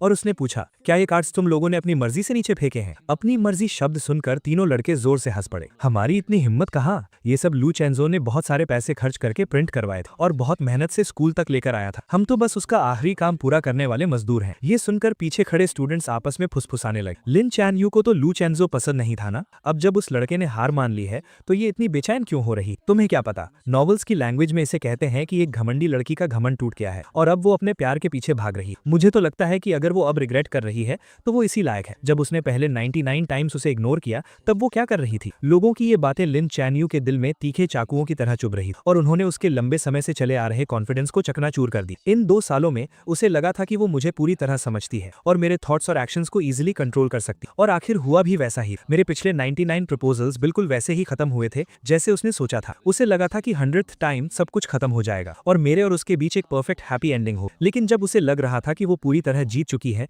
मैंने पूरी दुनिया के सामने उसे सबसे बड़ा झटका दिया। अब वो पहले की तरह शांत और केयरलेस होने का नाटक नहीं कर पा रही। उसकी असलियत सबके सामने आ चुकी। लू चेंजो कहाँ है? प्रेसिडेंट सू ने उसके चेहरे को देखा। उनके होठों पर मजे लेने वाली एक स्माइल आई और उन्होंने हाथ उठाकर चिड़िया के उड़ने का इशारा की। प्रपोजल खत्म हो गया तो जाहिर सी बात है वो उड़ गया। लू चैन यू को लगा कि वो मजाक कर रहा है, लेकिन आखिरी 2 वर्ड सुनकर उसके दिल की धड़कन कुछ सेकंड्स के लिए रुक गई। उड़ गया का मतलब क्या है? अचानक उसके मन में एक बहुत बुरा ख्याल आया। उसने सामने खड़े लड़कों को धक्का दिया और छत की तरफ भागी। छत बिल्कुल खाली थी, वहां कोई नहीं था और सीढ़ियों और एलिवेटर में लोगों की इतनी भीड़ थी कि मेरा नीचे जाना इम्पॉसिबल था। क्या लू चेंजो आज स्कूल नहीं आया था? ये एहसास होते ही वो बुरी तरह घबरा गई और उसे समझ नहीं आ रहा था कि वो क्या करे। सिक्योरिटी गार्ड्स ने आखिरकार मेन बिल्डिंग में फंसी सारी भीड़ को बाहर निकाला। अपनी सहेलियों के सहारे लिन चैन यू नीचे आई। उसने देखा कि 7-8 स्वीपर्स जमीन से वो कार्ड्स साफ कर रहे थे। वो बिना कुछ सोचे नीचे झुकी और एक कार्ड उठाया जिस पर जूतों के निशान छपे थे। अब जब उसने उन वर्ड्स को देखा तो उसकी फीलिंग्स बदल चुकी थी। उसका गुस्सा और हैरानी अब एक कभी ना खत्म होने वाले डर और घबराहट में बदल चुके थे। कुछ नहीं होगा चैन यू, लू चेंजो ने ये सब पक्का उस सस्पेंशन वाले मामले के गुस्से में किया होगा। तुम वापस जाओ और उसे अच्छे से एक्सप्लेन करो। अपने दिल की सारी बातें उसे बता दो। वो तुम्हें बहुत पसंद करता है, वो तुम्हें पक्का माफ कर देगा। हाँ, उसने तुम्हें 2 साल चेज किया है और 99 टाइम्स प्रपोज किया है। इस बार वो पक्का बस ऐसे ही गुस्सा दिखा रहा है। तुम उसे थोड़ा सा मना लोगी तो वो मान जाएगा। हालांकि सब लोग उसे पॉजिटिव बातें बोलकर समझा रहे थे, लेकिन लिन चैन यू के सिक्स्थ सेंस उसे बता रही थी कि इस बार सब कुछ पहले से बिल्कुल अलग है। वो अपनी उस घबराहट को रोक नहीं पा रही थी और उसे अपनी सहेलियों की बातें भी शोर लग रही थी। परेशान होकर वो सीधा कार ड्राइव करके अपार्टमेंट की तरफ निकल गई। वो मुझे ढूंढकर सब कुछ क्लियर करना चाहती थी। 10:30 पर उसने अपनी कार पार्क की और जैसे ही सोसाइटी के गेट पर पहुंची, उसने डस्टबिन साफ करने वालों को देखा। अचानक उसे कल रात का वो सीन याद आ गया जब मैं जमीन पर बैठकर कुछ जला रहा था। उस वक्त भी उसे लगा था कि कुछ अजीब है, लेकिन उसने मुझसे पूछा नहीं। अब वो देखना चाहती थी कि आखिर मैंने क्या जलाया था, लेकिन गार्ड ने वहां नया डस्टबिन रख दिया था। क्लीनिंग ट्रक दूर जा चुका था, तो मजबूरन लिन चैन यू हाथ में वो कार्ड लिए ऊपर चली गई। एलिवेटर का दरवाजा खुलते ही वो सामने रखे कुछ बड़े लगेज बॉक्सेस के कारण अंदर ही फंस गई। पास खड़े लड़के ने देखा कि वो बाहर नहीं आ पा रही है, तो उसने जल्दी से सॉरी बोला और लगेज हटाने लगा। लिन चैन यू ने अंदाजा लगाया कि शायद ये कोई नया नेबर है जो पास वाले अपार्टमेंट में शिफ्ट हुआ है, लेकिन जैसे ही वो अपने दरवाजे पर पहुंची, उसने देखा कि सामने वाला दरवाजा आधा खुला हुआ था। उसने हाथ उठाकर नॉक किया। अंदर बिल्कुल सन्नाटा था। इस अजीब सन्नाटे की वजह से लिन चैन यू की भौएं सिकुड़ गईं। वो बस दरवाजा खोलकर अंदर देखने ही वाली थी कि पीछे से एक लड़के की आवाज आई, हेलो, मैं 1705 का नया ओनर हूँ, अभी शिफ्ट हुआ हूँ, प्लीज मेरा ख्याल रखिएगा। 1705 सुनकर लिन चैन यू ने बिना सोचे दरवाजे की नेम प्लेट पर देखा। अगले ही पल वो एक मूर्ति की तरह वहीं जम गई। वो लड़का अपना लगेज लाते हुए बहुत एक्साइटमेंट के साथ अपना इंट्रोडक्शन दे रहा था, लेकिन लिन चैन यू ने उसकी एक बात नहीं सुनी। वो अचानक मुड़ी और उसकी नजरें उसके लेफ्ट साइड वाले दरवाजे पर टिक गई। 1705 का डोर नंबर, 1705 का नया ओनर, तो पुराना ओनर कहाँ गया? एजेंट ने बताया कि वो आज सुबह ही शिफ्ट हो गए। क्या आप उन्हें जानती हैं? क्या आप मुझे उनका कॉन्टैक्ट नंबर दे सकती हैं? ऐसा लग रहा था कि उन्हें जाने की बहुत जल्दी थी। उन्होंने इस अपार्टमेंट का प्राइस बहुत कम रखा था, तो मैंने जल्दी से इसे खरीद लिया। मैं उन्हें एक बार थैंक यू बोलना चाहता था। इन कुछ शब्दों ने लिन चैन यू का दिमाग सुन कर दिया। काफी देर तक वहीं खड़े रहने के बाद उसे अचानक होश आया। वो साइड हुई और उसने उस आधे खुले दरवाजे को धक्का देकर खोल दिया। रूम पूरी तरह खाली था। कुछ फर्नीचर को छोड़कर वहां कोई भी पर्सनल चीज नहीं थी। वो कमरा एक नए घर की तरह एकदम साफ था। उस लड़के ने लिन चैन यू के पीले पड़ते चेहरे पर ध्यान नहीं दिया और अभी भी दांत दिखाते हुए हंस रहा था। साफ है ना? एजेंट ने बताया कि उस भाई ने 3 दिन तक सफाई की, क्योंकि सारा सामान ले जाना मुश्किल था, तो उसने बहुत सी चीजें फेंक भी दी। लिन चैन यू को याद ही नहीं था कि वो अपने घर वापस कैसे पहुंचा। जब उसे होश आया तो उसने खुद को दरवाजे के पास जमीन पर गिरा हुआ पाया। उसके पैरों में कोई जान नहीं बची थी और वो पूरी पसीने में भीगी हुई थी, जैसे अभी अभी पानी से निकाली गई हो। उसने अपना फोन निकाला, वी चैट पर मेरी प्रोफाइल ओपन की और कांपते हाथों से कुछ वर्ड्स टाइप किए। तुम यहाँ से शिफ्ट क्यों हो गए? जैसे ही उसने सेंड बटन दबाया, स्क्रीन पर एक लाल निशान आ गया। उस लाल निशान को देखकर उसकी आंखें कुछ सेकंड्स के लिए वहीं टिक गईं। फिर भी उसे यकीन नहीं हुआ तो उसने कुछ और मैसेजेस सेंड किए, लेकिन हर बार वही सेम फेल्ड मैसेज की वार्निंग आई। फोन की स्क्रीन को देखकर उसे ऐसा लगा जैसे किसी ने उसका गला घोंट दिया हो और उसकी सांस रुकने लगी। जैसे ही उसकी सांस रुकने वाली थी, फोन बजा। उसने अपना हाथ हटाया और फोन उठाया। तभी उसे अपनी रूममेट की घबराई हुई आवाज सुनाई दी। चीएनयू, गड़बड़ हो गई। लू चेंजू इटली चला गया है। मैंने अभी अभी नोटिस बोर्ड पर एक्सचेंज स्टूडेंट लिस्ट में उसका नाम देखा है। ये बात लिन चीएनयू के दिल में किसी बिजली की तरह गिरी और एक तूफान ले आई। उसने कैबिनेट पकड़कर खड़े होने की कोशिश की, लेकिन उसके सुन्न पड़े पैर उसका साथ नहीं दे रहे थे। वो सीधे सिर के बल जमीन पर गिर पड़ी और उसका माथा दीवार के कोने से जोर से टकराया। वहां एक गहरा घाव हो गया और खून तेजी से बहने लगा। पास गिरे फोन से घबराई हुई आवाजें आ रही। तुम्हें क्या हुआ है? हम अभी आ रहे हैं। लिन चीएनयू के पास अब इन बातों को समझने का टाइम नहीं था। उसने अपना हाथ उठाकर अपने घाव को दबाया। उसे ऐसा लग रहा था जैसे उसके दिमाग को चींटियां कुतर रही हों। वो नसों का दर्द बर्दाश्त से बाहर था।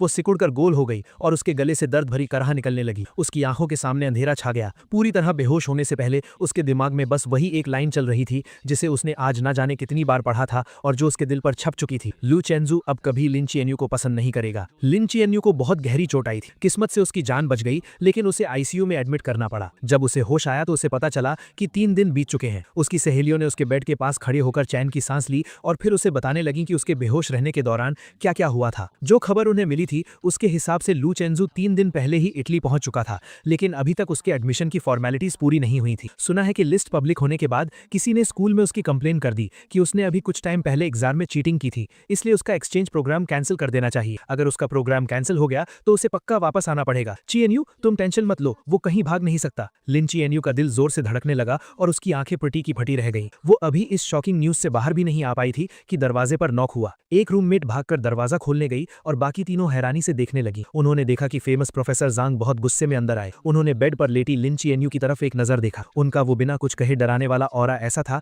कि कोई उनसे आंख नहीं मिला पा रहा था। तुम ही लिन चीएनयू हो ना? सुना है चेंजू और जू यानचू वाले चीटिंग केस में तुमने ही गवाही दी थी। मुझे तुमसे बात करनी है। ये सुनकर रूममेट्स वहां रुकने की हिम्मत नहीं कर पाई और तुरंत वार्ड से बाहर चली गईं। धीरे धीरे बंद होते दरवाजे को देखते हुए लिन चीएनयू ने हल्का सा अपना सिर उठाया। हाँ, मैंने ही गवाही दी थी। ये जवाब सुनते ही प्रोफेसर जांग का चेहरा गुस्से से लाल हो गया और उन्होंने अपनी आवाज तेज करते हुए कहा, चेंजू ने मुझे बताया कि तुमने झूठी गवाही दी है। इतने बड़े मामले में तुमने झूठ बोलने की हिम्मत कैसे की? क्या तुम्हें पता भी है कि इसका उसके फ्यूचर पर क्या असर पड़ेगा? अगर ऑफिशियल नोटिस आ गया और ऊपर से जो कंट्रोवर्सी तुम्हारे कारण इंटरनेट पर हुई थी उसे मिला दें तो उसकी पूरी जिंदगी तुम्हारे हाथों बर्बाद हो जाएगी। वो तुम्हें पसंद करता है, लेकिन अपने दिल पर हाथ रखकर बताओ, क्या इन 2 सालों में उसने कभी तुम्हारे साथ कुछ बुरा किया है? क्या तुम उससे इतनी नफरत करती हो कि उसे पूरी तरह से बर्बाद करना चाहती हो? अगर तुम्हारे अंदर थोड़ी सी भी इंसानियत बची है तो तुरंत स्कूल एडमिनिस्ट्रेशन के पास जाकर उन्हें सच बताओ। ये बातें सुनकर लिन चीएनयू का दिमाग सुन्न हो गया और उसका दिल घबराहट से तेज धड़कने लगा। उस वक्त वो बस इस बात से गुस्सा थी कि मैंने क्लब पार्टी में उसे चूज नहीं किया था। वो बस मुझे माफी मांगने पर मजबूर करना चाहती थी, इसलिए उसने टीचर जाओ से झूठ बोला था। उसने कभी सपने में भी नहीं सोचा था कि इसके इतने बड़े कॉन्सिक्वेंसेस हों। उसने अपने माथे की चोट की परवाह किए बिना स्ट्रगल करके उठने की कोशिश की ताकि वो प्रोफेसर जैंग के साथ स्कूल जाकर सच बता सके। जैसे ही वो दोनों वार्ड से बाहर निकले, हॉस्पिटल स्टाफ ने उन्हें रोक लिया। डॉक्टर्स उसे जाने नहीं देना चाहते थे और उसे समझाने लगे, लेकिन उसने किसी की एक नहीं सुनी और स्कूल जाने की जिद पकड़ ली। प्रोफेसर जैंग ने पहले ही डिसिप्लिनरी कमेटी के हेड को कांटेक्ट कर लिया था। लिन चीएनयू ने डिजाइन कॉलेज के डीन और टीचर जाओ के सामने मान लिया कि चीटिंग जो यानचू ने की थी। जो यानचू को बिल्कुल उम्मीद नहीं थी कि वो अचानक ऐसे पलट जाएगी। वो तुरंत घबरा गई और रोते हुए बोलने लगी कि उसने कुछ नहीं किया। टीचर जाओ को भी उम्मीद नहीं थी कि वो अपनी गवाही ऐसे बदल देगी, इसलिए उन्हें समझ नहीं आ रहा था कि वो किस पर ट्रस्ट करें। लिन चीएनयू ने एकदम कोल्ड फेस के साथ अपना फोन अनलॉक किया और एक फोटो निकाली। ये एक लेटर है जो यानचू ने पहले मुझे अपने हाथों से लिखा था। थोड़ी देर में मेरे फैमिली मेंबर्स इसका ओरिजिनल डॉक्यूमेंट लेकर आ जाएंगे। आप इस लेटर की हैंडराइटिंग और उस चीट शीट की हैंडराइटिंग मैच कर सकते हैं। ये सुनकर जो यानचू फूट फूट कर रोने लगी। चीएनयू, मैं यानचू हूँ। क्या तुम भूल गई कि हम साथ बढ़े हुए हैं? ये मामला खत्म हो चुका था। तुम झूठ क्यों बोल रही हो? लिन चीएनयू ने देखा कि इतने सॉलिड प्रूफ के बाद भी वो मुकरने की कोशिश कर रही है। उसकी आंखों में एक गहरी नफरत आ गई। मैंने तुम्हें कभी पसंद नहीं किया। मैं बस पहले एक्टिंग कर रही थी। अब मेरा एक्टिंग करने का मन नहीं है तो जाहिर है कि मैं तुम्हें नहीं बचाऊंगी। अगर तुमने ये किया है तो तुम्हें अपने एक्शंस की रिस्पॉन्सिबिलिटी लेनी होगी। उसके इतना कहते ही लिन फैमिली के लोग वो ओरिजिनल लेटर लेकर आ गए। जब एक एक लेटर मैच किया गया तो ये साफ हो गया कि चीट शीट पर हैंडराइटिंग जो यानचू की ही थी। डिसिप्लिनरी कमेटी ने तुरंत एक मीटिंग बुलाई और पूरे स्कूल में सच अनाउंस करने का फैसला किया। क्योंकि इस इंसिडेंट का बहुत बुरा असर पड़ा था, इसलिए जो यानचू को स्कूल से एक्सपेल कर दिया गया और ये बात उसके परमानेंट रिकॉर्ड में डाल दी गई। जब सब कुछ सेटल हुआ तब तक अंधेरा हो चुका था। लिन चीएनयू दीवार का सहारा लेते हुए बाहर आई और उसने प्रोफेसर जैंग को रोका। प्रोफेसर जैंग, क्या चैंजू को पता है कि यहाँ क्या हुआ? हालांकि मामला पूरी तरह से सॉल्व हो गया था, लेकिन प्रोफेसर जैंग का गुस्सा अभी शांत नहीं हुआ था और वो अभी भी उससे चिढ़े हुए थे। वो लगभग एक्सपेल होने वाला था, तो उसे कैसे नहीं पता होगा? क्या तुम्हारे दिमाग में सच में चोट लग गई है? इस तरह डांट खाने के बाद लिन च्यायू को और भी बुरा लगा, लेकिन वो फिर भी कुछ पूछना चाहती थी। अब जब सब कुछ ठीक हो गया है, तो क्या वो वापस आएगा? ये एक्सचेंज प्रोग्राम पूरे डिजाइन कॉलेज में सिर्फ एक ही था और चैंजू ने इसे अपनी मेहनत से हासिल किया था। वो इटली में 3 साल तक अपनी स्टडीज पूरी करेगा और वापस आने के बाद उसका फ्यूचर बहुत ब्राइट होगा। वो वापस क्यों आएगा? और वैसे भी क्विंगडा में तुम्हारे जैसे लोग हैं, अगर वो वापस नहीं आएगा तो कम से कम उसे तकलीफ तो नहीं सहनी पड़ेगी। अगर मुझे पता होता कि वो इतना अंधा है कि तुम्हारी जैसी लड़की को पसंद करेगा, तो मैंने उसे उसी वक्त समझाया होता कि पार्टनर चुनते वक्त अपनी आंखें खुली रखनी चाहिए। जब मुझे प्रोफेसर जैंग का सब कुछ ठीक होने वाला कॉल आया, मैं बीच पर सन बात ले रहा था। मुझे नहीं पता कि प्रोफेसर ने लिन च्यायू से सच कैसे उगलवाया, लेकिन मैंने उन्हें दिल से थैंक यू कहा। प्रोफेसर जैंग ने मुझे कुछ और एडवाइस दी और फिर अपनी मीटिंग के लिए चले गए। मैंने अपने बगल में रखा जूस पिया और आराम से अपनी बीच चेयर पर लेट गया। 3 दिन पहले मैं इटली पहुंचा था और मेरा प्लान सीधा एडमिशन की फॉर्मेलिटीज पूरी करने का था, लेकिन स्कूल एडमिनिस्ट्रेशन ने वेरिफिकेशन के लिए चाइना कॉल किया और अचानक मुझे बताया कि मेरे एडमिशन में कोई प्रॉब्लम है और अभी प्रोसेस नहीं हो सकता। मैंने अपने रूममेट से पूछा, तब मुझे पता चला कि किसी ने छुपकर मेरी कंप्लेन की है। इसलिए मैंने प्रोफेसर जैंग को कांटेक्ट किया, उन्हें सारी बात बताई और उनसे हेल्प मांगी। हालांकि प्रोफेसर जैंग चिंगडा के बहुत रिस्पेक्ट वाले इंसान हैं, लेकिन मुझे पता था कि इस सिचुएशन को क्लियर करना बहुत मुश्किल होगा और मैं किसी भी तूफान का सामना करने के लिए रेडी था। सच कहूं तो लिन च्यायू से मिलने के बाद से मेरा स्ट्रेस सहने का लेवल बहुत बढ़ गया था। अब जब मैं एक्सपेल होने जैसी बड़ी प्रॉब्लम को फेस कर रहा था, तब भी मैं एकदम चिल था। यहाँ तक कि मैंने रातों रात ही फ्लाइट टिकट बुक की और वेकेशन के लिए बीच पर आ गया। अब जब सब कुछ सॉल्व हो गया था, तो मैं पूरी तरह से रिलैक्स हो गया और सोचने लगा कि वापस जाकर अपने एडमिशन के बचे हुए काम कब पूरे करूं। मैं फ्लाइट सर्च कर ही रहा था कि तभी हॉस्टल ग्रुप चैट पर एक नोटिफिकेशन आया, चेंजू, अभी लिन च्यायू हॉस्टल आई थी और तुम्हारा कॉन्टैक्ट नंबर मांग रही थी। वो कह रही थी कि उसे माफी मांगनी है, लेकिन हम उसके धोखे में नहीं आने वाले, तुम टेंशन मत लो। हमने उसे एक नंबर भी नहीं दिया। तुम्हें नहीं पता वो अभी कितनी कमजोर और बीमार लग रही थी। उसके सिर पर पट्टियां बनी हुई थी। सुना है कि वो पिछले 2 दिन से आईसीयू में थी। सच में कर्मा इज रियल, वो इसी लायक है। इन मजेदार बातों को पढ़कर मेरे दिमाग में तुरंत वो सीन आ गया जब लिन च्यायू मेरा नया नंबर मांग रही होगी और उसे मना कर दिया गया होगा। मेरे होठों पर एक स्माइल आ गई। मैंने ग्रुप में एक बड़ा सा रेड एनवेलप भेजा और लिखा, इन दिनों मेरी हेल्प करने के लिए आप सबका बहुत बहुत थैंक यू। सब कुछ अच्छे से सॉल्व हो गया है। जब ये 3 साल पूरे हो जाएंगे और मैं चाइना वापस आऊंगा, तो मैं आप सबको ट्रीट दूंगा और पर्सनली थैंक यू कहूंगा। मिलान वापस जाने की सबसे अर्ली फ्लाइट बुक करने के बाद मैंने अंगड़ाई ली और खड़ा हो गया। मैं उस सॉफ्ट बीच पर चलते हुए अपने होटल की तरफ जाने लगा। इस बार एडमिशन का प्रोसेस एकदम स्मूथली हो गया, कोई प्रॉब्लम नहीं। मैंने अपने हाथ में ऑफिशियल स्टैंप लगे डॉक्यूमेंट्स और अपना नया स्टूडेंट आईडी कार्ड देखा और मेरे चेहरे पर एक सेटिस्फैक्शन वाली स्माइल आ गई। क्या आप हॉस्टल में रहेंगे या अपना अपार्टमेंट ढूंढेंगे? मैंने पहले ही एक अपार्टमेंट ढूंढ लिया है। मुझे इंटरनेशनल स्टूडेंट्स वाले क्राउडेड हॉस्टल्स में रहना पसंद नहीं है, इसलिए मैंने आने से पहले ही स्कूल के पास एक छोटा सा अपार्टमेंट खरीद लिया था। मैं तुरंत अपना लगेज लेकर वहां चला गया। वहां पहुंचने के बाद मैंने अपने सामने सीढ़ियां देखी और अपने भारी सूटकेस को उठाने की कोशिश की और एक लंबी सांस ली। मैं सोच ही रहा था कि क्या मुझे पैसे देकर किसी से हेल्प लेनी चाहिए कि तभी एक बहुत ही खूबसूरत लड़की मेरे पास आई। उसने इंग्लिश में मुझसे पूछा कि क्या मुझे हेल्प चाहिए। मैंने जल्दी से सिर हिलाकर हाँ कर दी। उस खूबसूरत लड़की ने मेरा लगेज उठाने में हेल्प की और हम सीढ़ियां चढ़ने लगे। रास्ते भर हम बातें करते रहे। अपार्टमेंट के दरवाजे तक पहुंचते पहुंचते हमने एक दूसरे को इंट्रोड्यूस भी कर दिया था। मैंने थोड़ा झुककर उसे थैंक यू कहा, लेकिन उसने अपनी लाल हो चुकी हथेलियां दिखाई और मजाक करते हुए बोली, मैंने तुम्हारी हेल्प की है, क्या सिर्फ एक थैंक यू काफी होगा? अगर तुम्हें प्रॉब्लम ना हो तो क्या तुम मुझे अपना बिजनेस कार्ड दे सकते हो? ये सुनकर मैं एक पल के लिए हैरान रह गया, लेकिन जल्द ही समझ गया कि मैंने अपनी पॉकेट्स में बहुत ढूंढा, लेकिन मुझे कोई कार्ड नहीं मिला। मैंने बहुत सॉरी फील करते हुए कहा, सॉरी मेरे पास कार्ड नहीं है। तभी उसने पता नहीं कहां से एक पेन निकाला और अपना हाथ मेरे सामने कर दिया। प्लीज अपना फोन नंबर मेरे हाथ पर लिख दो। मैं कुछ सेकंड्स के लिए झिझका, लेकिन फिर मैंने पेन लिया और उसके हाथ पर अपना नंबर लिख दिया। नए अपार्टमेंट में शिफ्ट होने के बाद मैं कई दिनों तक बिजी रहा और आखिरकार मैंने घर को अच्छे से सेट कर लिया। रात को मुझे एक मैसेज मिला कि इस बैच के सभी इंटरनेशनल एक्सचेंज स्टूडेंट्स की रिपोर्टिंग पूरी हो चुकी है और कल ऑडिटोरियम में एक वेलकम सेरेमनी होगी। मैंने टाइम नोट कर लिया और अगले दिन सुबह जल्दी घर से निकल गया। इन कुछ दिनों में जब भी मुझे फ्री टाइम मिलता था, मैं स्कूल में घूमता था, लेकिन स्कूल बहुत बड़ा था और सारी बिल्डिंग्स एक जैसी ही दिखती थी, इसलिए मैं रास्ता भूल गया। टाइम होने ही वाला था और मैं किसी से रास्ता पूछने ही वाला था कि अचानक मेरा फोन बज उठा। एक अननोन नंबर था। कुछ सेकंड सोचने के बाद मैंने पिक कर ली। मुझे एक बहुत ही जानी पहचानी आवाज सुनाई दी, लेकिन मैं याद नहीं कर पा रहा था कि ये किसकी आवाज है। मैं अभी कंफ्यूज ही था कि अचानक पीछे से किसी ने मेरे कंधे पर हाथ रखा। मैंने पीछे मुड़कर देखा तो वो सिल्विया थी, वही खूबसूरत लड़की जिसने कुछ दिन पहले मेरी हेल्प की। वो स्माइल करते हुए मुझे हाय कह रही थी और उसका फोन अभी भी उसके कान पर था। तब मुझे समझ आया कि ये उसका नंबर था। मेरे चेहरे पर एक सरप्राइज भरा एक्सप्रेशन रिएक्शन आ गया। हम दोनों एक साथ हंस पड़े। तुम कहाँ खोए हुए हो? मैंने सच सच बता दिया कि मैं रास्ता भटक गया हूँ। ऑडिटोरियम का नाम सुनकर उसने तुरंत कहा कि उसे भी वहीं जाना है और वो मुझे रास्ता दिखा सकती है। मैं भी वहीं जा रही हूँ, चलो मैं तुम्हें ले चलती हूँ। मुझे उस पर कोई शक नहीं हुआ। हम दोनों एक भूल भुलैया जैसे कॉलेज कैंपस में घूमते हुए हंसते बोलते जा रहे थे। करीब 10 मिनट चलने के बाद सिल्विया ने सामने वाली बिल्डिंग की तरफ इशारा करते हुए कहा, हम पहुंच गए। मैंने अपना फोन निकालकर चेक किया और वो बिल्डिंग बिल्कुल वैसी ही लग रही थी जैसी एलुमनाई ने फोटो में भेजी थी। मैंने जल्दी से हाथ हिलाकर सिल्विया को थैंक यू कहा। ये वेलकम सेरेमनी 2 घंटे तक चली। जब मैं ऑडिटोरियम से बाहर आया तो मेरी कमर दर्द करने लगी। मैं सोच ही रहा था कि लंच कहाँ करूं, तभी अचानक मेरे सामने कोई आ गया। सिल्विया ने स्माइल करते हुए मुझे हाय कहा और मेरे लंच प्लान के बारे में पूछा। मैं खुद इस बात को लेकर परेशान था। उसने मेरी परेशानी समझ ली और एक रेस्टोरेंट सजेस्ट करते हुए मुझे साथ चलने के लिए इनवाइट किया। मैं मान गया और उसके साथ स्कूल से बाहर निकल गया। जब हम रेस्टोरेंट के दरवाजे पर पहुंचे तब मैंने देखा कि ये एक चाइनीज रेस्टोरेंट है। मेरी आंखों में थोड़ी हैरानी दिखी। क्या तुम मुझे चाइनीज फूड खिलाना चाहती हो? क्या तुम्हें ये खाना पसंद आएगा? मैंने सुना है कि तुम लोगों को यहाँ का खाना जल्दी सूट नहीं करता। मैं चाहती थी कि आज हमारा लंच बहुत अच्छा रहे और मैं भी चाइनीज फूड ट्राई करना चाहती थी, इसलिए मैंने ये रेस्टोरेंट सेलेक्ट किया। मुझे उम्मीद नहीं थी कि वो इतनी केयरिंग होगी, इसलिए मैं उसकी बात टालना नहीं चाहता था। तो ठीक है, यही रेस्टोरेंट सही रहेगा। मैं भी यहाँ का होस्ट ही हूँ, तो ये मील मेरी तरफ से होगा। मुझे उम्मीद है कि तुम्हारा पहला चाइनीज फूड एक्सपीरियंस बहुत अच्छा रहे। हम बातें करते हुए रेस्टोरेंट के अंदर गए और एक सीट ढूंढकर बैठ गए। सिल्विया के चीयरफुल और पुनाइट नेचर की वजह से हमारा लंच बहुत मजेदार रहा। हमने ईस्ट और वेस्ट के कल्चर डिफरेंसेस के बारे में बात और स्कूल में होने वाली मजेदार चीजों पर डिस्कस किया। हम बहुत जल्दी अच्छे दोस्त बन गए। लंच के बाद सिल्विया मुझे मेरे अपार्टमेंट तक छोड़ने आई। जाते वक्त उसके चेहरे पर एक उदासी सी। क्या मैं तुम्हें इस वीकेंड एक आफ्टरनून टी के लिए इनवाइट कर सकती हूँ? वीकेंड पर मौसम बहुत अच्छा था, इसलिए मैं खुशी खुशी चला गया और सिल्विया के साथ एक गार्डन कैफे में बैठकर बातें करने लगा। झील के पास से सफेद कबूतरों का एक झुंड उड़ता हुआ आया और एक पंख धीरे से मेरे सिर पर आ गिरा। सिल्विया ने देखा और हंसते हुए उसे हटाने के लिए खड़ी हुई। हम दोनों एक दूसरे के बहुत करीब और दूर से देखने पर ऐसा लग रहा था जैसे हम बहुत क्लोज हों। मैंने अपनी हंसती हुई आंखें ऊपर की और कहा,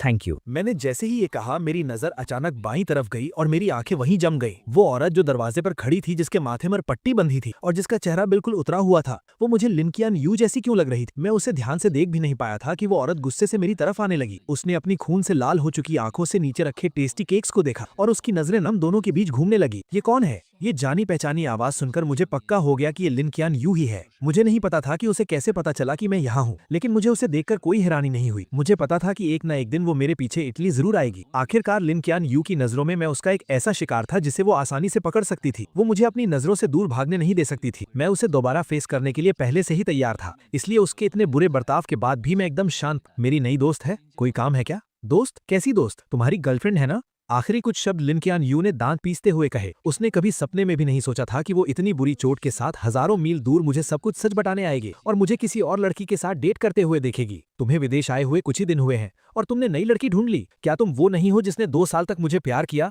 और 99 टाइम्स रिजेक्ट होने के बाद भी हार नहीं मानी? क्या ये तय नहीं हुआ था कि 100 टाइम हम साथ होंगे? वो अपनी बात से क्यों मुकर गया? तुमने अपने वादे तोड़ दिए। मैंने उसे कुछ भी बोलने का मौका नहीं दिया। पुरानी बातें दोबारा छेड़ने का कोई फायदा नहीं है। तुम्हारे पीछे भागना सच में कोई इज्जत की बात नहीं थी। अगर मैं भूल गया तो क्या हुआ? क्या मुझे भूल नहीं जाना चाहिए था? तुम्हारे पास इस खूबसूरत चेहरे के अलावा और कुछ भी नहीं है। अब मुझे तुम में कोई इंटरेस्ट नहीं है और मैं कुछ नया ट्राई करना चाहता हूँ। क्या इसके लिए भी मुझे तुमसे परमिशन लेनी पड़ेगी? मेरी इन बातों ने लिन कियान यू की बोलती बंद कर दी। वो मुझे हैरानी से देखने लगी। उसकी आंखों में सिर्फ शक था। चेंसू, इन कुछ दिनों में तुम्हारे साथ क्या हुआ है? हमने तो तय किया था ना। इन दिनों मेरी लाइफ बहुत अच्छी चल रही है। मैं अच्छा खा रहा हूँ, पी रहा हूँ, अच्छी नींद ले रहा हूँ और तुम्हारी मेहरबानी से मेरे पास घूमने का भी टाइम है। लेकिन तुम्हारे अचानक आ जाने से मुझे बहुत गुस्सा आ रहा है। अगर तुम्हें मेरी बात समझ आ रही है तो प्लीज इस कैफे से बाहर चली जाओ। सच कहूं तो तुम मेरी और इस ब्यूटीफुल लेडी की डेट खराब कर रही हो। ये कहते वक्त मेरा टोन एकदम हल्का था, जैसे मैं जो कह रहा हूं वो बिल्कुल नॉर्मल बात हो। मेरे इस कोल्ड एटीट्यूड को देखकर लिन कियान यू का पहले से उतरा हुआ चेहरा और भी सफेद पड़ गया। तब जाकर उसे एहसास हुआ कि अब सच में सब कुछ उसके कंट्रोल से बाहर जा चुका है।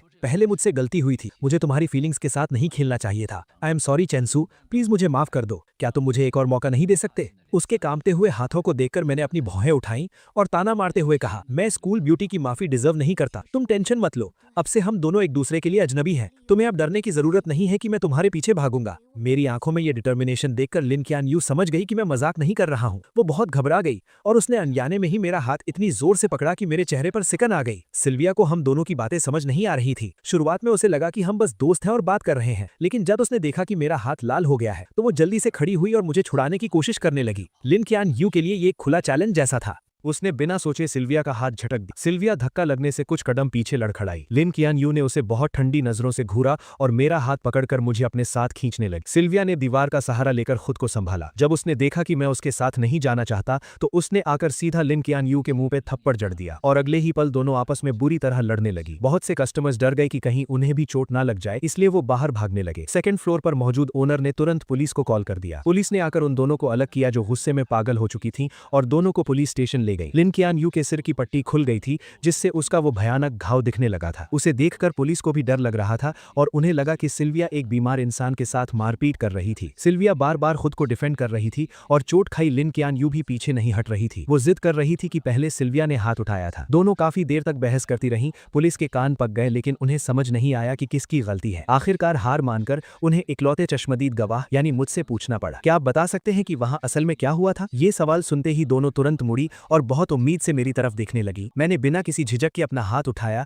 लिन कियान यू की तरफ इशारा किया और कहा, पहले इसी ने उसे धक्का दिया था। ये सुनकर लिन कियान यू वहीं जम गई। उसे यकीन नहीं हो रहा था कि मैं उसके खिलाफ गवाही दूंगा। उसकी आवाज कांप रही थी। मैंने तो बस उसे हल्का सा धक्का दिया था, पहले थप्पड़ उसने मारा था। चेन जो, तुम ऐसा क्यों कर रहे हो? बात यहीं रुक गई। लिन कियान यू के दिमाग की बत्ती जली और उसे एक झटके में समझ आ गया कि मैंने ऐसा क्यों कहा। वो मुझसे बदला ले रहा था। वो चाहता था कि मैं भी बिना किसी गलती के झूठे इल्जाम सहने का दर्द फील करूं। ये बात समझ आने के बाद वो एक शब्द भी नहीं बोल पाई। पुलिस को चाइनीज समझ नहीं आ रही थी तो उन्होंने मुझसे ट्रांसलेट करने को कहा। मैंने सीधा सीधा हमारे रिश्ते से पल्ला झाड़ लिया। मैं सिल्विया के साथ लंच कर रहा था और ये अचानक वहां आकर तमाशा करने लगी। ये मेरी मर्जी के खिलाफ मुझे जबरदस्ती वहां से ले जाना चाहती थी और फिर इसने धक्का दे दिया जिसकी वजह से इन दोनों में लड़ाई शुरू हो गई। लिन कियान यू के दिल में बची हुई आखिरी उम्मीद भी पूरी तरह टूट गई। उसने अपना मुंह खोला और एक बेजान फटी हुई आवाज में पूछा, क्या तुम अब कभी मेरी साइड नहीं लोगे? मैंने तिरछी नजरों से उसे देखा और एक ठंडी स्माइल के साथ कहा, मैं एक सच्चा इंसान हूं, मैं हमेशा सिर्फ सच का साथ दूंगा। लिन कियान यू ने फिर भी हार नहीं मानी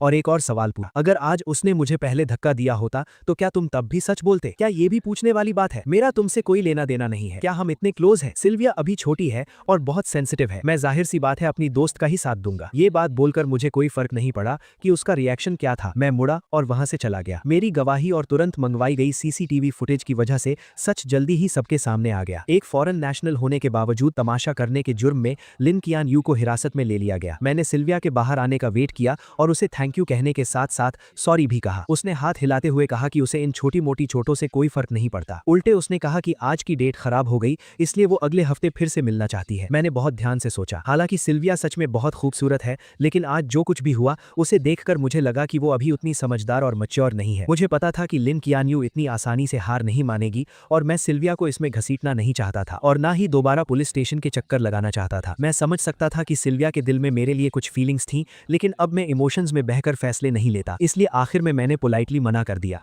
अगले 15-20 दिनों तक मुझे लिन क्वान यू कहीं नहीं दिखी। मेरी लाइफ फिर से ट्रैक पर आ गई। बाद में सिल्विया ने मुझे 2 बार और इनवाइट किया लेकिन मेरे मना करने के बाद हमारा रिश्ता वहीं खत्म हो गया। मुझे इस थोड़े टाइम के कनेक्शन के टूटने का कोई दुख नहीं। इस विदेश में मुझे थोड़ी बहुत कुकिंग आती थी इसीलिए मैं जल्दी ही इंटरनेशनल स्टूडेंट्स के ग्रुप में मिक्स हो गया। जब मैं लिन क्वान यू नाम के इंसान को लगभग भूलने ही वाला वो अचानक फिर वापस आ गई। वो स्कूल में गुलाब और गुब्बारों से भरी एक गाड़ी लेकर आई और मेरा रास्ता रोक लिया। चारों तरफ से लोग हैरानी से देख रहे थे और मुझे समझ नहीं आ रहा था कि मैं क्या कहूं। लिन क्वान यू को मेरे एक्सप्रेशन से कोई फर्क नहीं पड़ा। उसने सीधे अपने दिल की बात कह दी, चेंजो, अगर मैं भी 100 टाइम्स तुम्हें प्रपोज करूं तो क्या तुम मुझे एक और मौका दोगे? अगर मैं कुछ महीने पहले वाला इंसान होता तो ये बातें सुनकर खुशी से रो पड़ता लेकिन अब मुझे कोई फर्क नहीं पड़ा बल्कि ये सुनकर मेरे रोंगटे खड़े हो गए। कितना चीप ड्रामा है और कितने क्रिंजी डायलॉग्स हैं। उस वक्त मुझ पर कौन सा भूत सवार था कि मैंने सबके सामने इतनी बार उसे ऐसे प्रपोज किया था। उन पुरानी बातों को याद करके मुझे दुख नहीं होता बल्कि खुद पर शर्म आती है कि मैंने ये सब कैसे किया। इस वक्त मेरे सामने खड़ी लड़की क्या कह रही थी मैंने एक वर्ड भी नहीं सुना। काफी देर तक कोई जवाब ना मिलने पर लिन क्वान यू और घबराने लगी। वो बेचैन हो गई और टेंशन में मेरी तरफ देखने लगी। मैंने सीधा उसकी नजरों को इग्नोर किया, पीछे मुड़ा और दूर खड़े लोगों को हाथ हिलाकर बुलाया, हाय गुचिंग शुए, गुसीची, तुम लोग कहाँ जा रहे हो? लिन क्वान यू ने मेरी नजरों का पीछा किया तब उसे समझ आया कि मैं किसी और से बात कर रहा हूँ। ये देखकर लिन क्वान यू का दिल जैसे जम सा गया। लिन क्वान यू, चेंजो, बात अभी पूरी भी नहीं हुई थी कि गुचिंग शुए नाम की वो लड़की मेरे पास आई। उसकी आवाज बहुत फ्रेंडली थी। हम कैंपिंग पर जाने का प्लान कर रहे हैं चेंजो, क्या तुम भी चलोगे? मौसम बहुत अच्छा था, वीकेंड का कोई प्लान नहीं था और सामने एक बहुत बड़ी मुसीबत मुसीबत खड़ी थी। मेरे पास मना करने का कोई रीजन नहीं था, इसीलिए मैं तुरंत राजी हो गया। मैंने हंसते हुए उससे आज रात के प्लान्स के बारे में पूछा। हम दोनों ने लिन क्वानियो की तरफ मुड़कर भी नहीं देखा, बस आपस में बातें करते हुए कैंपिंग ग्रुप में शामिल हो गए। हम सबको दूर जाता देखकर लिन क्वानियो का चेहरा बुरी तरह सफेद पड़ गया। उसने अपनी मुट्ठी कस ली और गुचिंग शुए को बहुत जलन और नफरत भरी नजरों से देखने लगी। लिन क्वानियो हमारे पीछे पीछे शहर से बाहर तक आ गई। नदी के उस पार से वो साफ देख सकती थी कि हमारे बीच क्या हो रहा है। 7-8 इंटरनेशनल स्टूडेंट्स मिलकर पार्टी कर रहे थे और बहुत खुश लग रहे। वो हमारे बीच नहीं आ सकती थी, इसीलिए वो दूर से ही देखती रही, लेकिन मुझे जितना देखती उसका दिल उतना ही भारी होता जा रहा था। मैं जो कुछ भी कर रहा था, वो गुचिंग शुए नाम की लड़की हमेशा मेरे आसपास ही थी। मेरे और उसके बीच कभी भी 10 कदम से ज्यादा की दूरी नहीं हुई और हम लगातार करीब आ रहे थे। ये क्लोजनेस बाकी लोगों जैसी नॉर्मल नहीं थी। ये देखकर लिन क्वानियो की आंखें जलन से लाल हो रही थी और उसका बस नहीं चल रहा था कि वो आकर सीधा मुझे वहां से खींच ले जाए, लेकिन उसे अच्छे से पता था कि अगर उसने ऐसा कुछ किया तो मुझे बहुत गुस्सा आएगा। वो नहीं चाहती थी कि हमारा रिश्ता और खराब हो, इसीलिए वो आग में घी डालने वाला कोई काम नहीं कर सकती थी। उसे अपने दिल को जला रही उन सभी फीलिंग्स को दबाना पड़ा और खुद को काम रहने के लिए मनाना पड़ा। उसने लगातार 6 घंटे तक सब कुछ बर्दाश्त किया। धीरे धीरे अंधेरा होने लगा। हमने बॉनफायर जलाई और बहुत मजे से पार्टी कर रहे थे। वहां बहुत शोर था और मुझे इतनी आवाज की आदत नहीं थी, इसलिए मैं ताजी हवा खाने अकेले नदी के पास चला गया। मौका देखकर लिन क्यानियो मेरे पास आ गई। चेंजो, मुझे तुमसे कुछ बात करनी है। आज मेरा मूड बहुत अच्छा था, लेकिन फिर भी मुझे उसे देखकर अच्छा नहीं लग रहा था, इसलिए मेरी टोन थोड़ी रूखी थी। सॉरी, मुझे कुछ नहीं सुनना। ये बोलकर मैं जाने ही वाला था कि लिन क्यानियो घबरा गई। उसने सीधा मेरा हाथ पकड़ लिया। उसकी आंखों में एक रिक्वेस्ट थी, मुझे बस कुछ मिनट्स दे दो। चेंजो, कुछ बातें हैं जो मैं बहुत पहले से कहना चाहती थी। ये सुनकर मैंने आखिरकार सिर उठाकर उसकी तरफ देखा। मेरा एक्सप्रेशन बहुत अजीब था। बहुत पहले से क्या बात? कहीं ये वो बकवास तो नहीं कि तुम्हें मुझसे 2 साल पहले ही लव एट फर्स्ट साइट हो गया था? आखिरी बात कहते हुए मेरी आवाज में एक मजाक उड़ाने वाला टोन था। लिन क्यानियो को लगा जैसे उस पर बिजली गिर गई हो और वो सुन्न पड़ गई। उसने कभी सपने में भी नहीं सोचा था कि वो सीक्रेट जो उसने इतने अच्छे से छुपा कर रखा था वो मेरे मुंह से सुनेगी। मुझे कोई फर्क नहीं पड़ा कि वो कैसा फील कर रही है। मेरे चेहरे पर वो ताने वाली स्माइल और गहरी हो गई। लिन क्यानियो, जरा खुद सोचो, जो तुम बोल रही हो, मेरी बात छोड़ो, क्या कोई और इंसान, यहाँ तक कि तुम खुद भी इस बात पर यकीन करोगी? ऐसा कौन सा वन साइडेड लव है जो 2 साल तक एकदम परफेक्टली छुपाया जा सके? अपनी सेल्फ रिस्पेक्ट और ईगो को सेटिस्फाई करने के लिए अपने क्रश का प्रपोजल 99 टाइम्स सबके सामने कौन रिजेक्ट करता है? और हर मुश्किल और परेशानी के वक्त अपने पसंद के इंसान को बार बार दुश्मनों की साइड में कौन खड़ा करता है? क्या ये प्यार है? मुझे तो लगता है कि ये बहुत गहरी नफरत है। मेरे ये ताने सुनकर लिन क्यानियो का दिमाग सुन्न हो गया। उसने इन सब बातों को डिनाई करने की पूरी कोशिश की, लेकिन आखिर में वो खुद को डिफेंड करने के लिए एक वर्ड नहीं बोल पा। उसके मुंह से बस कुछ बेजान शब्द निकले, नहीं चेंजो, मैं सच में तुम्हें पसंद करती हूँ। मेरे आसपास के सब लोग ये बात जानते हैं, वो सब मेरे लिए गवाही दे सकते हैं। जब मुझे ही ये बात नहीं पता थी तो तुम किसे पसंद करती हो इससे मुझे क्या फर्क पड़ता है? वैसे भी मेरे पर्सपेक्टिव से तुमने शुरू से लेकर आखिर तक सिर्फ जो यानशु को ही पसंद किया है। तुम उसी के पास जाओ और उसे अपने सच्चे प्यार के बारे में बताओ, अपने दिल की बातें उससे शेयर करो। तुम दोनों एक साथ बहुत अच्छे लगते हो और सच कहूं तो शुरू से लेकर आखिर तक तुम लोगों ने मुझे बहुत डिस्गस्टेड फील कराया है। मेरे चेहरे पर वो साफ दिखने वाली नफरत लिन क्यानियो के बर्दाश्त के बाहर थी। उसकी बॉडी लगातार कांप रही थी, लेकिन फिर भी उसने मेरा हाथ नहीं छोड़ा। वो जिद में अड़ी थी कि वो मुझे जाने नहीं देगी। मेरे पास उसके साथ बहस करने का पेशेंस नहीं था। मैंने सीधा अपना हाथ खींचा और मुड़कर जाने लगा। जैसे ही मेरे और उसके हाथ अलग हुए, उसे लगा कि उसने अपना सब कुछ खो दिया है। उसके दिल में एक बहुत तेज दर्द उठा। उसके अंदर की सारी एनर्जी एक पल में खत्म हो गई और वो लड़खड़ाने लगी जैसे अभी गिर पड़ेगी। मैंने उसे बहुत खूबसूरती से इग्नोर किया और हल्के कदमों से वापस क्राउड के बीच चला गया। मुझे लगा था कि सारी बातें क्लियर करने के बाद लिन क्यानियो हार मान लेगी, लेकिन जल्द ही मुझे समझ आ गया कि इस इंसान के दिमाग में कोई बात घुसती ही नहीं है। अगले कुछ महीनों तक मैं जब भी घर से बाहर निकलता वो मुझे 20 मीटर के अंदर ही दिख जाती थी। हर कुछ दिनों में वो कुछ ना कुछ चीजें लेकर मेरे सामने आ जाती और कहती कि वो मुझे प्रपोज कर रही है। 1 बार, 2 बार, तीसरी बार, मुझे तो काउंट भी याद नहीं रहा। उसकी इस पागलों वाली जिद पर मैंने कभी कोई रिएक्शन नहीं दिया। अगर मैं उसे इग्नोर कर सकता था तो इग्नोर कर देता, और जब हद पार हो जाती तो मैं पब्लिक न्यूसेंस के नाम पर उसे वहां से बाहर निकलवा देता। इन सब चीजों की वजह से पूरे स्कूल को लिन क्यानियो नाम के इंसान के बारे में पता चल गया था। सबको पता था कि वो पागलों की तरह मेरे पीछे पड़ी है, इसलिए वो जहां भी जाती लोग उस पर उंगलियां उठाते, लेकिन उसे कोई फर्क नहीं पड़ा। वो बस मेरी ही परछाई बनकर घूमती रही। उसे लगा कि अगर वो कोशिश करती रहेगी तो एक दिन वो मेरा दिल जीत लेगी, लेकिन रियलिटी उसकी सोच से बहुत अलग था। मैं उसके किसी भी एक्शन से इंप्रेस नहीं हुआ, बल्कि मैंने उसके सामने दूसरी लड़कियों के प्रपोजल भी एक्सेप्ट कर ली। लिन क्यानियो के पास सिर्फ बेबस होकर मुझे आसपास की लड़कियों के करीब जाते देखने के अलावा और कोई ऑप्शन नहीं। धीरे धीरे लिन क्यानियो को मुझे हमेशा लड़की लड़कियों से घिरे देखने की आदत पड़ने लगी। उसे मानना ही पड़ा कि मैंने सही कहा था, मैं कभी भी उसकी प्रॉपर्टी नहीं था। बार बार रिजेक्ट होने के बाद वो एकदम सुन्न पड़ चुकी। मैं कितनी भी कड़वी बात कह दूं या उसे कैसी भी नफरत भरी नजर से देखूं, उसे अब दर्द फील होना बंद हो गया। वो गिनती करती रही 1 से लेकर 50 तक। सर्दियां बीत गईं, स्प्रिंग आ गया और फिर अर्ली समर आ गया। उसे लगा कि दिन ऐसे ही शांति से कटते रहेंगे, 50 से 100 तक और शायद 101वीं बार भी। लिन कियानियो ने कभी हार मानने का नहीं सोचा। जब उसे लगने लगा था कि वो सब कुछ नॉर्मल तरीके से हैंडल कर सकती है,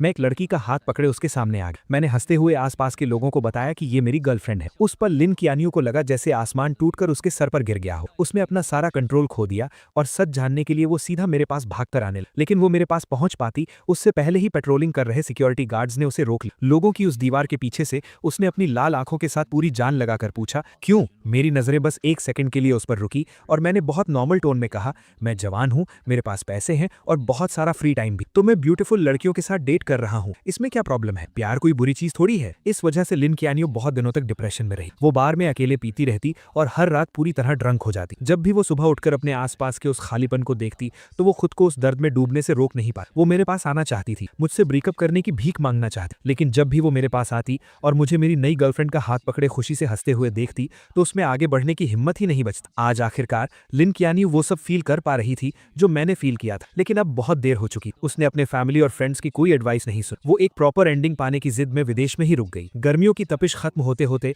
आखिरकार लिन कियानियो को मेरे ब्रेकअप की खबर मिल गई। वो मुस्कुराते हुए मेरे पास आई, मुझे दिलासा देना चाहती, लेकिन फिर से सब कुछ उसकी उम्मीदों के उलट हुआ। मेरे चेहरे पर दुख का कोई नामो निशान नहीं और मैं उसे उसी नजर से देख रहा था जैसे कुछ महीनों पहले देखता था। लिन कियानियो के चेहरे की स्माइल जम गई। उसने थोड़ा हिचकिचाते हुए पूछा, क्या तुम्हें कोई तकलीफ हुई है? मैंने एक बहुत पोलाइट स्माइल दी। हमने म्यूचुअली ब्रेकअप किया है, हम दोनों की मर्जी, इसमें क्या तकलीफ है? ये सुनकर लिन कियानियो का दिल थोड़ा शांत हुआ, लेकिन अगले ही सेकंड मेरी बात ने उसे चौंका दिया। और वैसे भी अगर मुझे कोई तकलीफ हुई भी होती तो वो उन 2 सालों की तकलीफ के सामने कुछ भी नहीं है। क्या तुमने वो सब खुद अपनी आंखों से नहीं देखा था? तो फिर यहाँ मगरमच्छ के आंसू बहाकर फेक सिंपैथी क्यों दिखा रही? मेरी आखिरी बातों ने लिन कियानियो को बेचैन कर दी। वो खुद को एक्सप्लेन करना चाहती थी, लेकिन मैंने उसे कोई मौका नहीं। मैं उन पुरानी बातों को एक्सप्लेन कर सकती। शेंचू बस करो, अब मुझे ये सब सुनकर इरिटेशन हो रही है। लिन कियानियो, मेरे सामने एक्टिंग करना बंद करो, ओके? अब मुझे तुम्हारी एक्टिंग देखने में कोई इंटरेस्ट नहीं। अगर तुम्हें अटेंशन चाहिए तो वापस चाइना जाओ और ज़ो यानशु और अपनी उन सहेलियों को ढूंढो, ठीक है? वो लोग खुशी खुशी तुम्हें सर आंखों पर बिठाएंगे। शोर मत करो। मेरी इन बातों से लिन कियानियो का चेहरा शर्म से लाल हो गया। मैंने उसे धक्का देकर साइड किया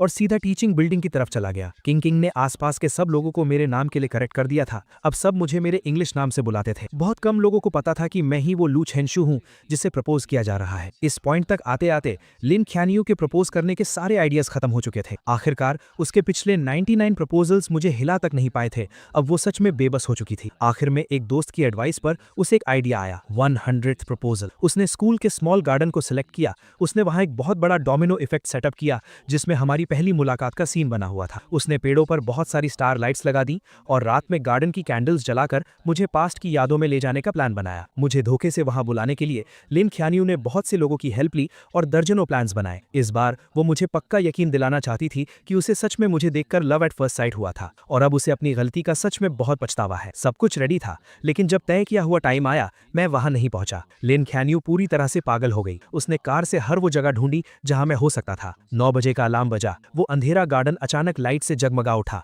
अनगिनत बलून्स हवा में उड़ने लगे। ऊपर से गुलाब की पंखुड़ियां गिरने लगी। हवा में एक रोमांटिक पियानो म्यूजिक गूंजने लगा और डोमिनोज के गिरने की वो लगातार टिक टिक आवाज आने लगी जो अपने आप स्टार्ट हो गए थे। हर सेकंड के साथ एक डोमिनो गिर रहा था। 10 मिनट से ज्यादा टाइम तक ये चलता रहा और जैसे ही आखिरी डोमिनो गिरा सारी कैंडल्स जल उठी। लेकिन लिन कियानियो को लगा कि उसके शरीर की सारी ताकत खत्म हो गई है। जब सब कुछ खत्म हो गया तो उसका फोन बजा। स्क्रीन पर एक अननोन इंटरनेशनल नंबर था, लेकिन कॉल पिक करते ही उसने तुरंत पहचान लिया कि लाइन के दूसरी तरफ मैं था। मैंने सुना है कि तुम आज रात अपना 100th प्रपोजल करने वाली हो। अफसोस कि मैं अभी चाइना में हूँ। I am really sorry. लिन कियानियो ने अपने दिल के दर्द और उस बेचैनी को दबाया और ऐसा बिहेव किया जैसे उसे कोई फर्क नहीं पड़ रहा हो। कोई बात नहीं, तुमने मुझे कॉल किया, मैं इतने में ही बहुत खुश हूँ। अगर तुम चाहो तो मैं 101st और 102nd प्रपोजल भी तैयार कर सकती हूँ। उसकी आवाज में एक छुपी हुई उम्मीद थी, जैसे वो पहले ही ये सपना देख रही थी कि मैंने उसे माफ कर दिया है। उसकी कोई जरूरत नहीं है। मैंने आज तुम्हें सिर्फ 2 बातें बताने के लिए कॉल किया है। लिन कियानियो का गला सूख गया और उसने फोन को कसकर कर पकड़ लिया। पहली बात, मैं तुम्हें एहतियात के तौर पर बता दूं कि अभी सर्दियां चल रही हैं और हवा बहुत रूखी है। अगर तुम्हारा नाटक खत्म हो गया हो तो गार्डन की वो सारी कैंडल्स जल्दी से बुझा देना, कहीं ऐसा ना हो कि आग लग जाए। ये सुनकर लिन ख्यानियो ने अपना सिर ऊपर उठाया और देखा कि एक सूखा पत्ता धीरे धीरे नीचे गिर रहा है। दूसरी बात, मैं तुम्हें गुड न्यूज देना चाहता था। मैं फिर से रिलेशनशिप में हूँ और ये गर्लफ्रेंड मेरी पिछली गर्लफ्रेंड से भी ज्यादा खूबसूरत है। तुम्हारे प्रपोजल्स 100th टाइम पर ही रुक सकते हैं। मेरी इन कुछ नॉर्मल सी बातों ने लिन ख्यानियो के दिमाग में अनगिनत गूंज पैदा कर दी। एक ही पल में उसे लगा जैसे उस पर किसी ने जादू कर दिया हो। उसके माथे पर एक बहुत तेज चुभने वाला दर्द होने लगा। उस भयानक दर्द में उसके शरीर में कोई जान नहीं बची। उसका फोन धड़ाम से नीचे गिरा और सीधा एक कैंडल स्टैंड पर जा लगा। कुछ ही सेकंड्स में गार्डन में बहुत तेज आग फैल गई, लेकिन उसने वहां से भागने या मदद के लिए चिल्लाने की कोई कोशिश नहीं की। वो एक मूर्ति की तरह वहीं खड़ी रही और उस गार्डन का एक हिस्सा बन गई। पूरी रात बीत गई। गार्डन के सारे पेड़ जलकर राख हो गए। शुक्र है कि किसी की जान नहीं गई। फायर फाइटर्स टाइम पर पहुंच गए और उन्होंने धुएं से बेहोश होने वाली लिन ख्यालियो को बचा लिया। हालांकि किस्मत से उसकी जान बच गई थी, लेकिन इस आग की घटना से चिंगडा स्कूल एडमिनिस्ट्रेशन बहुत गुस्से में था। उन्होंने स्ट्रिक्ट एटीट्यूड के साथ कहा कि वो इसके लिए जिम्मेदार इंसान को नहीं छोड़ेंगे। प्राइम सस्पेक्ट होने के नाते पुलिस ने लिन ख्यानियो को अरेस्ट कर लिया। जब लिन फैमिली को यह खबर मिली तो वो बहुत परेशान हो गए। उन्होंने उसे बचाने के लिए अपने सारे कनेक्शंस का इस्तेमाल किया, लेकिन क्योंकि ये एक इंटरनेशनल केस था, लिन ख्यानियो के लिए बिना सजा के बचना इम्पॉसिबल था। आखिरकार लिन फैमिली को अपनी आधी प्रॉपर्टी कॉम्पनसेशन में देनी पड़ी। तब जाकर चिंगडा एडमिनिस्ट्रेशन शांत हुआ। इस भयानक इंसिडेंट के कारण लिन ख्यानियो को 6 महीने जेल में बिताने पड़े। उसका नाम यूरोप की ब्लैक लिस्ट में भी डाल दिया गया और उसे देश से बाहर निकाल दिया गया। उसे लाइफ टाइम के लिए बैन कर दिया गया था। जेल से बाहर आते ही उसे एयरपोर्ट भेज दिया गया ताकि उसे वापस चाइना डिपोर्ट किया जा सके। आसपास के लोगों को समर क्लोथ्स पहने देखकर लिन ख्यानियो, जो अभी तक एक सपने में खोई हुई थी, उसे आखिरकार होश आया। सर्दियां बीत चुकी थीं, अब गर्मियां आ गई थी। कई महीने गुजर चुके थे, लेकिन वो एक बार भी मुझसे मिलने नहीं आया। ये एहसास होते ही उसके दिल में बहुत सी फीलिंग्स उमड़ पड़ी। उसे समझ नहीं आ रहा था कि वो डिसअपॉइंट थी या अकेलापन फील कर रही थी। अभी बहुत लाइफ बाकी है, दोबारा मिलने का मौका जरूर मिलेगा। लिन ख्यानियो खुद को बस यही दिलासा दे रही थी। लेकिन जैसे ही वो मुड़ी, उसने देखा कि मैं स्ट्रीट क्रॉस करके बाहर आ रहा हूँ और मेरे हाथ में एक खूबसूरत लड़की का हाथ था। अपनी सहेलियों की भेजी फोटोज से वो समझ गई थी कि ये मेरी गर्लफ्रेंड है। मैंने सिर उठाया तो मेरी नजर उस पर पड़ी। मैंने बहुत ही फ्रेंडली तरीके से उसे हाय कहा, जो मैं नॉर्मली नहीं करता था, और फिर मैंने उसे बहुत कॉन्फिडेंस के साथ सच बता दिया। हाय,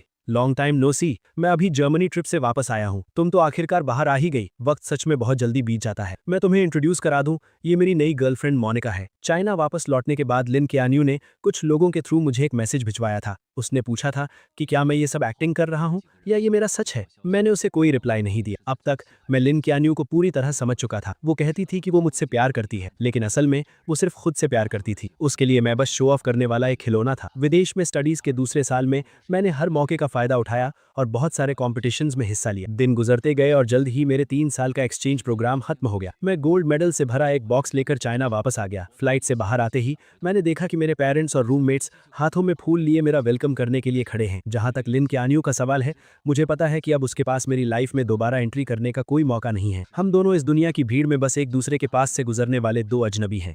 हे दोस्तों, इस वीडियो को देखने के लिए आपका बहुत बहुत शुक्रिया। प्लीज इस वीडियो को लाइक और शेयर जरूर करें। तो प्लीज इस वीडियो को अपना पूरा सपोर्ट दें और ऐसी ही नई नई स्टोरीज के लिए चैनल को अभी सब्सक्राइब कर लें। मिलते हैं अगले वीडियो में।